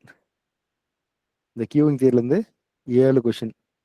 இந்த மேக்சிமம் ப்ளோ மினி கட் தீரம், நான் இந்த பிஜி சிலபஸை நடத்தி முடிச்சது கடைசி நாள் நான் கோயம்புத்தூர்ல இருக்கேன். சரி இந்த ஒரு டாபிக் மட்டும் நடத்தலையே அப்படின்ட்டு அன்றைக்கு ஒரு நாள் காலையில இருந்து கோயம்புத்தூர்ல இருந்து நான் கிளாஸ் போடுறேன், ஆன்லைன் கிளாஸ் சொல்லி முடிக்கிறேன். மேக்சிமம் ப்ளோ மினி கட் தீரம் அப்படின்னு நடத்தி முடிக்கிறேன். அது டி கொஸ்டின்ல கடைசி கொஸ்டின் அது நிக்குது. எனக்கு அது பார்த்தோன்னே இது கோயின்சிடென்ஸா மிராக்கலா அப்படின்ற மாதிரி இருந்தது. ஒருவேளை நடத்தாம போயிருந்தா ஒரு மார்க் போயிருக்குமே அப்படின்ட்டு. ஒரு மாதிரி நடத்த முடியாத சுச்சுவேஷன்லயே சரி அந்த ஒரு டாபிக் என்னடா இருக்கு அப்படின்னு சொல்லி நடத்தணும். அதனால அது கரெக்டா அதுக்கு மட்டும் தனியா ஒரு மெட்டீரியல் ரிட்டர்ன்ல எழுதி கொடுத்தேன். பழைய ஸ்டூடெண்ட்ஸ் ஞாபகம் இருக்கா இல்லையான்னு தெரியல. கடைசி கொஸ்டின் டி கொஸ்டின் நினைக்கிறேன். என்கிட்ட ஒரு கொஸ்டின் கொண்டு வந்து கொடுக்குறாங்க ஸ்டூடெண்ட்ஸ். அந்த கொஸ்டின் கடைசி கொஸ்டின் பார்த்தா அந்த maximum flow mini cut syllabus முடிச்சுதான் மேக்ஸிமம் ப்ளோ மினி கட் அதுல வந்து கரெக்டா முடியுது. அதே கொஸ்டின் சொல்லி முடிக்கிற அதே மாதிரி கொஸ்டின் இருக்கு. அதான் இதெல்லாம் பார்க்கும்போது நம்ம சரியான வழியில போயிட்டு இருக்கோம் அப்படின்றது நமக்கு ஒரு கான்ஃபிடென்ட் வரும். உங்களுக்கு எப்படி ஒரு கான்ஃபிடென்ட் கிடைக்குது இல்லையா, அந்த மாதிரி எனக்கு ஒரு கான்ஃபிடென்ட் வேணும் இல்லையா, அதுதான் அது. ஸோ இந்த மாதிரிலாம் பார்க்கணும். ஸோ அதான் இது 15 கொஸ்டின் கேட்டால் அந்த டைம் 15 கொஸ்டின் கேட்பானான்றதுலாம் டவுட் தான். அந்த அளவுக்கு கேட்பானான்னு தெரியல. ஸோ நம்ம இது மட்டும் மெட்டீரியல் ஆட் பண்ணல லாஸ்ட் டைம். இந்த டைம் ஆட் பண்ண பார்க்குறேன் நான் இந்த சிங்கிள் ப்ரைஸ் பிரேக் மாடல்ஸ். ஏன்னா இந்த டைம் அது யூஸ்வலியும் இருக்கு. ஸோ ட்ரை பண்ணுறேன், முடிஞ்சா வேணும்னு பார்க்குறேன். அது எதனா ரொம்ப இம்பார்ட்டன்ட்னா ஆட் பண்ணுறேன், இல்லைனா ஓகே தான் விட்டுறலாம். ஏன்னா இதுலேருந்தே தான் நம்ம கொஸ்டின் வரும். ஏன்னா இது ஃபுல்லாமே நமக்கு வந்து வெறும் ஃபார்முலாஸ் மட்டும் தான் கொஸ்டின்ல இருக்கும். பெருசாக சம்ஸ் எதுவும் போட முடியாது. அதனால இது வந்து 15 கொஸ்டின் கேட்டா ரொம்ப சிம்பிள் தான். அதுவும் பார்த்தீங்கன்னா வெறும் அந்த என்னது இந்த காந்தி சௌரப் குப்தா மன்மோகன் புக்கில் ஒரு பின்னாடி புக்ஸ் வாங்கினீங்கன்னா தெரியும். அதில் ஒரு 10 அப்ஜெக்டிவ் டைப் கொஸ்டின் கொடுத்துருப்பான். ஒவ்வொரு லீனியர் ப்ரோக்ராம்னா அதில் ஒரு 10 அப்ஜெக்டிவ் கொஸ்டின், டூயிலிட்டினா அதில் ஒரு 10 அப்ஜெக்டிவ் கொஸ்டின் கொடுத்துருப்பான். அவனே புக்லேயே கொடுத்துருப்பான். அதுலேருந்தே ஒரு 4 கொஸ்டின் வந்திருந்தது. அது எல்லாமே நம்ம மெட்டீரியல் நம்ம என்ன பண்ணிருப்போம் அப்படின்னு பார்த்தீங்கன்னா சம் இம்பார்ட்டன்ட் ரிசல்ட்ஸ்னு போட்டு கொடுத்துருப்பேன். ஸோ அதுலேருந்து தான் வந்தது. அது எல்லாமே பார்த்தீங்கன்னா அதில் வந்து அப்ஜெக்டிவ் கொஸ்டினாக இருந்திருக்கும். அது அப்படியே கொஸ்டின் கேட்டிருந்தான், அதே கொஸ்டின் அப்படியே கேட்டிருந்தான். அடுத்து கடைசியா இது ஒரு பெரிய டாபிக், இது ப்ராபபிலிட்டி தியரி. ப்ராபபிலிட்டியில் ஆரம்பிச்சு அனோவாவில் முடியுது. ஸோ ப்ராபபிலிட்டி மட்டும் இல்லை, ப்ராபபிலிட்டியே நமக்கு எங்கே வரைக்கும் வருது அப்படின்னு பார்த்தீங்கன்னா இங்கே வரைக்கும் வந்துடும். இங்க ஆரம்பிக்கிற ப்ராபபிலிட்டி. ஸோ நான் என்ன பழசு வந்து நமக்கு 2 யூனிட்டா இருந்து statistics 1 I think statistics 2 2 chapter இருந்ததா. ஸோ ஒரு சிலபஸ் வந்த உடனே சந்தோஷப்பட்டேன், என்னால ஒரு சாப்டரா மாத்திட்டான் அப்படின்ட்டு. கடைசியில் பார்த்தா அந்த ஒரு சாப்டர்ல அந்த எதை மட்டும் ரிமூவ் பண்ணியிருக்கான் அப்படின்னா அந்த கார்லேஷனு பேசிக் ஸ்டாட்டிஸ்டிக்ஸ் மட்டும், இந்த மீன் மீடியன் மோடு இந்த மொமெண்ட்ஸு கவுர்டாசிஸு இதை மட்டும் ரிமூவ் பண்ணிட்டு மீதி எல்லாம் 2 யூனிட் சேர்த்து ஒரே யூனிட்டை வச்சுட்டான். லாஸ்ட் டைம் கொஸ்டின் எங்க தெரியுமா கேட்டிருந்தான், அனோவில் ஒரு கொஸ்டின் கேட்டிருக்கான், டி டெஸ்ட்ல ஒரு ப்ராப்ளம் கேட்டிருக்கான், எஃப் டெஸ்ட்ல ஒரு ப்ராப்ளம் கேட்டிருக்கான், எஃப் டெஸ்ட்ல 2 கொஸ்டின் கேட்டிருக்கான். எஃப் டெஸ்ட் பேஸ் பண்ணி 2 கொஸ்டின், மோடை பத்தி ஒரு கொஸ்டின் கேட்டிருந்தான், இதை பத்தி இருந்தான். ஸோ இவ்வளோ டாபிக் இருக்கு, அதெல்லாம் இல்லை. அதுக்கப்புறம் பார்த்தீங்கன்னா எங்க பாருங்க கொஸ்டின் எங்க டச் இந்த லார்ஜ் நம்பர்ஸ்ல இந்த மோட்ஸ் ஆஃப் கன்வர்ஜென்ஸ்ல ஒரு கொஸ்டின் இருந்தது பார்த்தீங்கன்னா தெரியும். ஸோ இந்த மாதிரி கொஸ்டின் ரொம்ப ஏதோ ரொம்ப சூஸ் பண்ணி கேட்ட மாதிரி தெரிஞ்சுது. ஸோ மற்றதெல்லாம் பேசிக்காக தான் இருந்தது. இதுலேருந்து பேசிக்காக ப்ராபபிலிட்டிலேருந்து ஒரு 2 3 கொஸ்டின் கேட்டிருந்தானுங்க. ஸோ அதெல்லாம் ரொம்ப இதாக தான் இருந்தது. ஸோ இதுவுமே ரொம்ப சிம்பிளான கொஸ்டின் தான். என்னன்னா இந்த ஏரியாவை நம்ம அதிகமாக டச் பண்ண மாட்டோங்க. இப்போ நம்ம இதெல்லாமே நம்ம மெட்டீரியல் அவன் கேட்ட கொஸ்டின், அந்த மோட்ஸை பற்றிலாம் கொஸ்டின் கேட்டால் அது எல்லாமே மெட்டீரியல் இருக்குது. டீல சம்ஸ் கேட்டிருந்தான். ஸோ அது நம்ம சம்ஸ் அது எதுவும் ஒர்க் அவுட் பண்ணலை, அது என்ன இல்லை. அனோவில் நம்ம சம்ஸ் ஒர்க் அவுட் பண்ணோம். ஸோ அதே மாதிரி தான் சம்ஸ் இருந்தது. ஸோ அதனால் அது பிரச்சனை இல்லை. இந்த டீல மட்டும் நம்ம சம்ஸ் ஒர்க் அவுட் பண்ணல. ஆனால் அதில் அவன் ஒரு கொஸ்டின் கேட்டிருக்கான், எப்பலேருந்து 2 கொஸ்டின் கேட்டிருக்கான். ஸோ இந்த ஸ்டாண்டர்ட் எரர்ஸ்லேருந்து கொஸ்டின் கேட்பான்னு பார்த்தா அதில் ஒன்றும் பெருசாக கொஸ்டின் இந்த மாதிரி தெரியல. அதான் இந்த மாதிரிலாம் கேட்டு வச்சுட்டான். அதனால தான் அதான் எதுக்கு சொல்ல வரேன்னா, ரொம்ப முக்கியமானதுன்னு ஒன்றும் இல்லை, முக்கியம் இல்லாததுன்னு ஒன்றும் இல்லை. அதனால எல்லாத்தையும் பற்றி இப்போ டிவியை பற்றி 2 சம்மு போட தெரிஞ்சால் அதை போட்டுக்கலாம். நானுமே நடத்தலை, அது சரி கேட்க மாட்டான் அப்படின்னு தான் விட்டாச்சு. கரெக்டாக அதில் கேட்டிருக்கான். அதான் அப்போ இதுதான் அப்போ ப்ராபபிலிட்டி தியரி தனியாக படிக்கணும். இதில் பார்த்தீங்கன்னா இந்த மார்ஜினல் கண்டிஷனல் டிஸ்ட்ரிபியூஷன் ஃபங்க்ஷன் அதெல்லாம் இருக்கும். எக்ஸ்பெக்டேஷன் தனியாக ஒரு டாபிக் மாதிரி வச்சுக்கலாம், எக்ஸ்பெக்டேஷன் தனியாக வச்சுக்கலாம். அதுக்கப்புறம் இங்கே இருக்கும் பாருங்க, இந்த ப்ராபபிலிட்டி இன்இக்வாலிட்டிஸ், இதுல இருந்து இது வரைக்கும் ஒரு தனி டாபிக். இது ஃபுல்லாமே கன்வர்ஜென்ஸை பற்றி பேசும். கன்வர்ஜென்ஸு டென்ஸ் டூ என்ன, இன்ஃபினிட்ல என்ன நடக்கும், ஒரு ரியல் கான்செப்டை பேஸ் பண்ணி இருக்கும் அது எல்லாமே. இந்த probability distribution binomial Poisson uniform normal exponential gamma beta எல்லாமே நமக்கு தெரிஞ்சது தான். ஸோ இதனுடைய ப்ராப்பர்ட்டிஸ் என்ன, இதனுடைய ப்ராபபிலிட்டி டென்சிட்டி ஃபங்க்ஷன் என்ன, ப்ராப்பர்ட்டிஸ் அது ஓரியன்டாக பாய்சான்ல கூட ப்ராப்ளம் கேட்டுதான் last time. So binomial Poisson இந்த யூனிஃபார்ம் நார்மல் டிஸ்ட்ரிபியூஷன், யூனிஃபார்ம்லேருந்து இது ப்ராப்ளம் கேட்டிருந்தான். ஸோ இந்த நார்மல் டிஸ்ட்ரிபியூஷன் இது ரொம்ப ரொம்ப முக்கியமானது. இதுலேருந்து தான் ப்ராப்ளம்ஸ் நமக்கு அதிகமாக வரும். அதிகபட்சமாக இது பைனாமில் கூட கேட்டதில்லை, பாய்சானில் அதிகமாக கேட்பான், நார்மல் அதிகமாக கேட்டிருக்கான் ப்ராப்ளம். இது ப்ரீவியஸ் இயர் கொஸ்டின்ஸ்லாம் பார்த்தீங்கன்னா. ஸோ இதுதான் அப்போ இதுக்கு அதான் ஒரே ஒரு புக்கு தான், mathematical strategy. Current recent version வாங்கிக்கோங்க. அதாவது புக் வாங்குற மாதிரி இருந்தால் பழைய புக்கெலாம் இது தேடி வாங்க வேண்டாம், கொஞ்சம் காசு செலவானாலும் பரவாயில்ல. கரண்ட் எடிஷன் 22வது எடிஷனும் 30வது எடிஷனும் இருக்கும். அது என்ன கடையில் போய் கேளுங்க, கரண்ட் எடிஷனான்னு பாருங்க, ரீப்ரிண்டான்னு பாருங்க, அப்படி இருந்துச்சுன்னா அதை வாங்கிக்காங்க. அது நல்லா இருக்கும். ஓகேவா? ஸோ இதுதான் 10 யூனிட். இதில் லாஸ்ட் டைம் அதான் சொன்னேன் 13 கொஸ்டின் கேட்டுதான் பாருங்க. இதில் ஒரு 13 கொஸ்டின், அந்த ஓஆரில் ஒரு 15 கொஸ்டின். ஸோ இந்த மாதிரி கேட்டுதான். சார் நம்ம யூனிட்டுக்கு 11 கொஸ்டின் வச்சுக்கிட்டாலையும் நமக்கு எத்தனை கொஸ்டின் வரும் அப்படின்னு பார்த்தீங்கன்னா 44 கொஸ்டின். எது அந்த டிஃபரன்ஷியல் ஈக்குவேஷன்ல இருந்து அந்த 44 கொஸ்டின்ல நீங்கள் ஒரு 35ஆவது வாங்க ட்ரை பண்ணணும். குறைஞ்சது வச்சு 35 ஆகணும். எங்கெல்லாம் மிஸ் ஆகலாம்னா ஸ்டாட்டிஸ்டிக்ஸ்ல ஒரு 2 3 கொஸ்டின் மிஸ் ஆகலாம், ஓஆர்ல 2 கொஸ்டின் மிஸ் ஆகலாம், மெக்கானிக்ஸ் மினிமேட்ல 2 கொஸ்டின், அப்படி யூனிட்டுக்கு ஒரு 2 கொஸ்டின் மிஸ் ஆனால் கூட நமக்கு 35 கொஸ்டின் வந்துருச்சு அப்படின்னா 60 + 35 எவ்வளோங்க, 95 கொஸ்டின். நீங்கள் ஜிகேவிலையும் சைக்காலஜிலையும் 50% போட்டீங்கனாலுமே நமக்கு அது கொஸ்டின் பேப்பர் எவ்வளோ ஈஸியாக இருந்தாலும் சரி, எவ்வளோ ஈஸியானாலும் இருக்கட்டும், ஆனால் நம்ம எவ்வளோ மார்க் வாங்கிடுவோம், 115 மார்க் வாங்கிடுவோம். அதை தாண்டி தறி கட்டாக போனதே கிடையாது. அவ்வளோதான். 107 105லாம் ஒரு காலத்தில் கட்டப் நின்றுருக்கு. அன்னைக்குமே ஃபர்ஸ்ட் மார்க் 116 117 தான் இருக்கும் ஸ்டேட் ஃபர்ஸ்ட். அந்த 140 130 அப்படின்னா யாரோ ஒருத்தர் இருப்பான். 140 வரைக்கும் யாரும் இல்லை, 130 125 அந்த மாதிரி யாராவது ரேர் கேஸாக இருப்பாங்க. ஸோ அதிகமாக எங்கே நிற்கும் அப்படின்னு பார்த்தீங்கன்னா 105லிருந்து 115க்குள்ள தான் எல்லாமே இருப்பான். அப்போ நீங்கள் அதில் 115 டாப்ல இருந்துட்டீங்கன்னா பிரச்சனை கிடையாது. ஓகே, அப்போ 40 மார்க் நீங்கள் 20 மார்க் எய்ம் பண்ணிக்கிறீங்க அப்படின்னா இங்கே 95 தான். அப்போ இதில் ஏதாவது குறையுது அப்படின்னா அப்போ தான் இங்கே கை கொடுக்கும். அப்போ தான் இது 25ஆ நீங்கள் பண்ணியிருக்கணும். அப்போ நீங்கள் அவ்வளோதான். உங்களுடைய டார்கெட் எப்படி ஃபிக்ஸ் பண்ணிக்கலாம்னா அந்த 40ல் 25 மார்க் வாங்கணும் சார், நான் இந்த 110ல் 95+ வாங்கணும் சார், இவ்வளோதான் ஃபிக்ஸ் பண்ணிக்கணும். இதை ப்ரெஷராக ஏற்றிக்கூடாது. ஐயோ 95 வரலாம் நமக்கு வேலை கிடைக்காது, அப்படி இல்லை. 95 25 வாங்கிட்டோம் அப்படின்னா ஓகே சூப்பர் அப்படின்னு நினச்சிக்கலாம் நாம. அதுக்காக கொஸ்டின் ஒரு ரொம்ப கஷ்டமாக கேட்டான் 75க்குலாம் வேலை கிடைக்குது, அப்பயோ நமக்கு 95 வரலன்னு வீட்டில் வந்து உட்காந்து அழுதுட்டு கொஸ்டின் ஒரு பார்த்துலாம் முடிவு பண்ண முடியாது. உனக்கு என்ன தெரியுது எழுதிட்டு வெளியே வந்து கொஸ்டின் ஒரு கஷ்டமா ஈஸியான நம்ம சொல்கிறோம். அது ஈஸியாக கஷ்டமானது வெளியில் வந்து முடிவு பண்ணிக்கலாம். எக்ஸாம் ஹாலில் எதையுமே முடிவு பண்ண முடியாது. சரிங்களா? ஸோ இதுதான் இது 10 யூனிட்டோட ஒரு ஒரு டீடைல்டு விஷயம் பார்த்தாச்சு. இவ்வளவுதான் இருக்கும். Last time question paper analyse இப்படி தான் இருந்தது. இதுதான் அதிகபட்சமாக 15 கொஸ்டின் கேட்டுதான் ஓஆரில். காம்ப்ளெக்ஸ்லையும் ஸ்டாட்டிஸ்டிக்ஸ்லையும் 13 கொஸ்டின் கேட்டுதான். மற்றதெல்லாம் ஒரு ஈவனாக தான் கேட்டதான். ரொம்ப குறைவாக கேட்டது அப்படின்னு பார்த்தீங்கன்னா ஐ திங்க் டிஃபரன்ஸ் லீகேஷன்லையும் டோபாலஜிலும் தான் நினைக்கிறேன் 8 கொஸ்டின் கேட்டிருந்தானுங்க. ஸோ மற்றது எல்லாமே அதை விட நியர்பை 10, 12 அந்த மாதிரி தான் கேட்டிருந்தாங்க. அதனால நம்ம அதான் நம்மளுடைய எய்ம் எப்பயுமே யூனிட்டுக்கு 11 கொஸ்டின் அப்படின்னு எய்ம் பண்ணி படிப்போம். 11 கொஸ்டின்ல நம்மளால ஃபர்ஸ்ட் 6 யூனிட்ல 60 மார்க் வாங்கிடணும். அடுத்த 4 யூனிட்ல 35 கொஸ்டின் போட்டுருணும். அவ்வளோதான். அப்போ 66க்கு 60, 44க்கு ஒரு 35. இதில் 9 மார்க் இருக்கு. இதில் ஒரு 6 மார்க் போனா போட்டு விட்டுறலாம். மீதி 95 மார்க் வாங்கிட்டோம் அப்படின்னா நம்மளுடைய போஸ்டிங்கை யாராலையும் ஒன்றும் பண்ண முடியாது. ஓகேவா? வேற எதனா டவுட் இருக்கா? எப்படி படிக்கலான்னு ஏதாவது எப்படி ஆரம்பிக்கலான்ட்டு?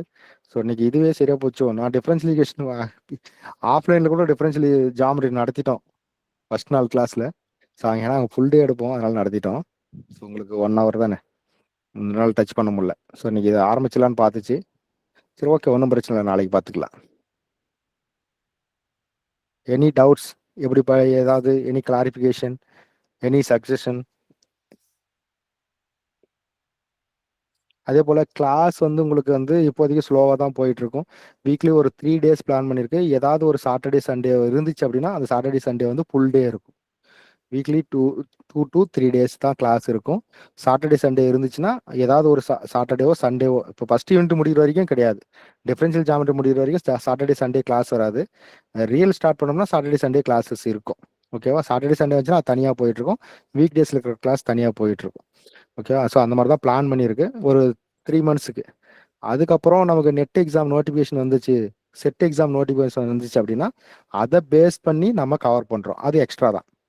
இந்த பிஜி சிலபஸை வச்சுட்டு அதில் எக்ஸ்ட்ரா இருக்கும் இல்லையா, அந்த இன்டெக்ரல் ஈக்குவேஷன்ஸ், அப்புறம் பிடிலேயே கொஞ்சம் எக்ஸ்ட்ரா கான்செப்ட்ஸு, ஏதாவது ஸ்டாட்டிஸ்டிக்ஸில் ஏதாவது தேவைப்பட்டுச்சுன்னா கொஞ்சம் ப்ராப்ளம்ஸ் ஓரியன்டாக அப்படியே கொஞ்சம் ஒரு 1 month டிஸ்கஸ் பண்ணி அது கொஞ்சம் டெஸ்ட் வச்சு அதில் என்ன அப்போ எத்தனை பேர் பாஸ் பண்ண முடியுமோன்னு பார்க்கலாம். ஸோ அந்த மாதிரி தான் பிளான் பண்ணியிருக்கோம். ஸோ பார்ப்போம் என்ன நடக்குதுன்ட்டு. இல்லை அதுக்குள்ளே ஏதாவது ஒரு பிஜி நோட்டிஃபிகேஷன் வர மாதிரி தெரிஞ்சுன்னா செட்டை விட்டுட்டு பிஜியை ஃபுல் கான்சென்ட்ரேட் பண்ணுவோம்.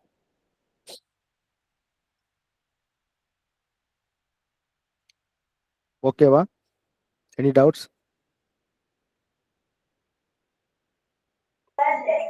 சார் சொல்லுங்க.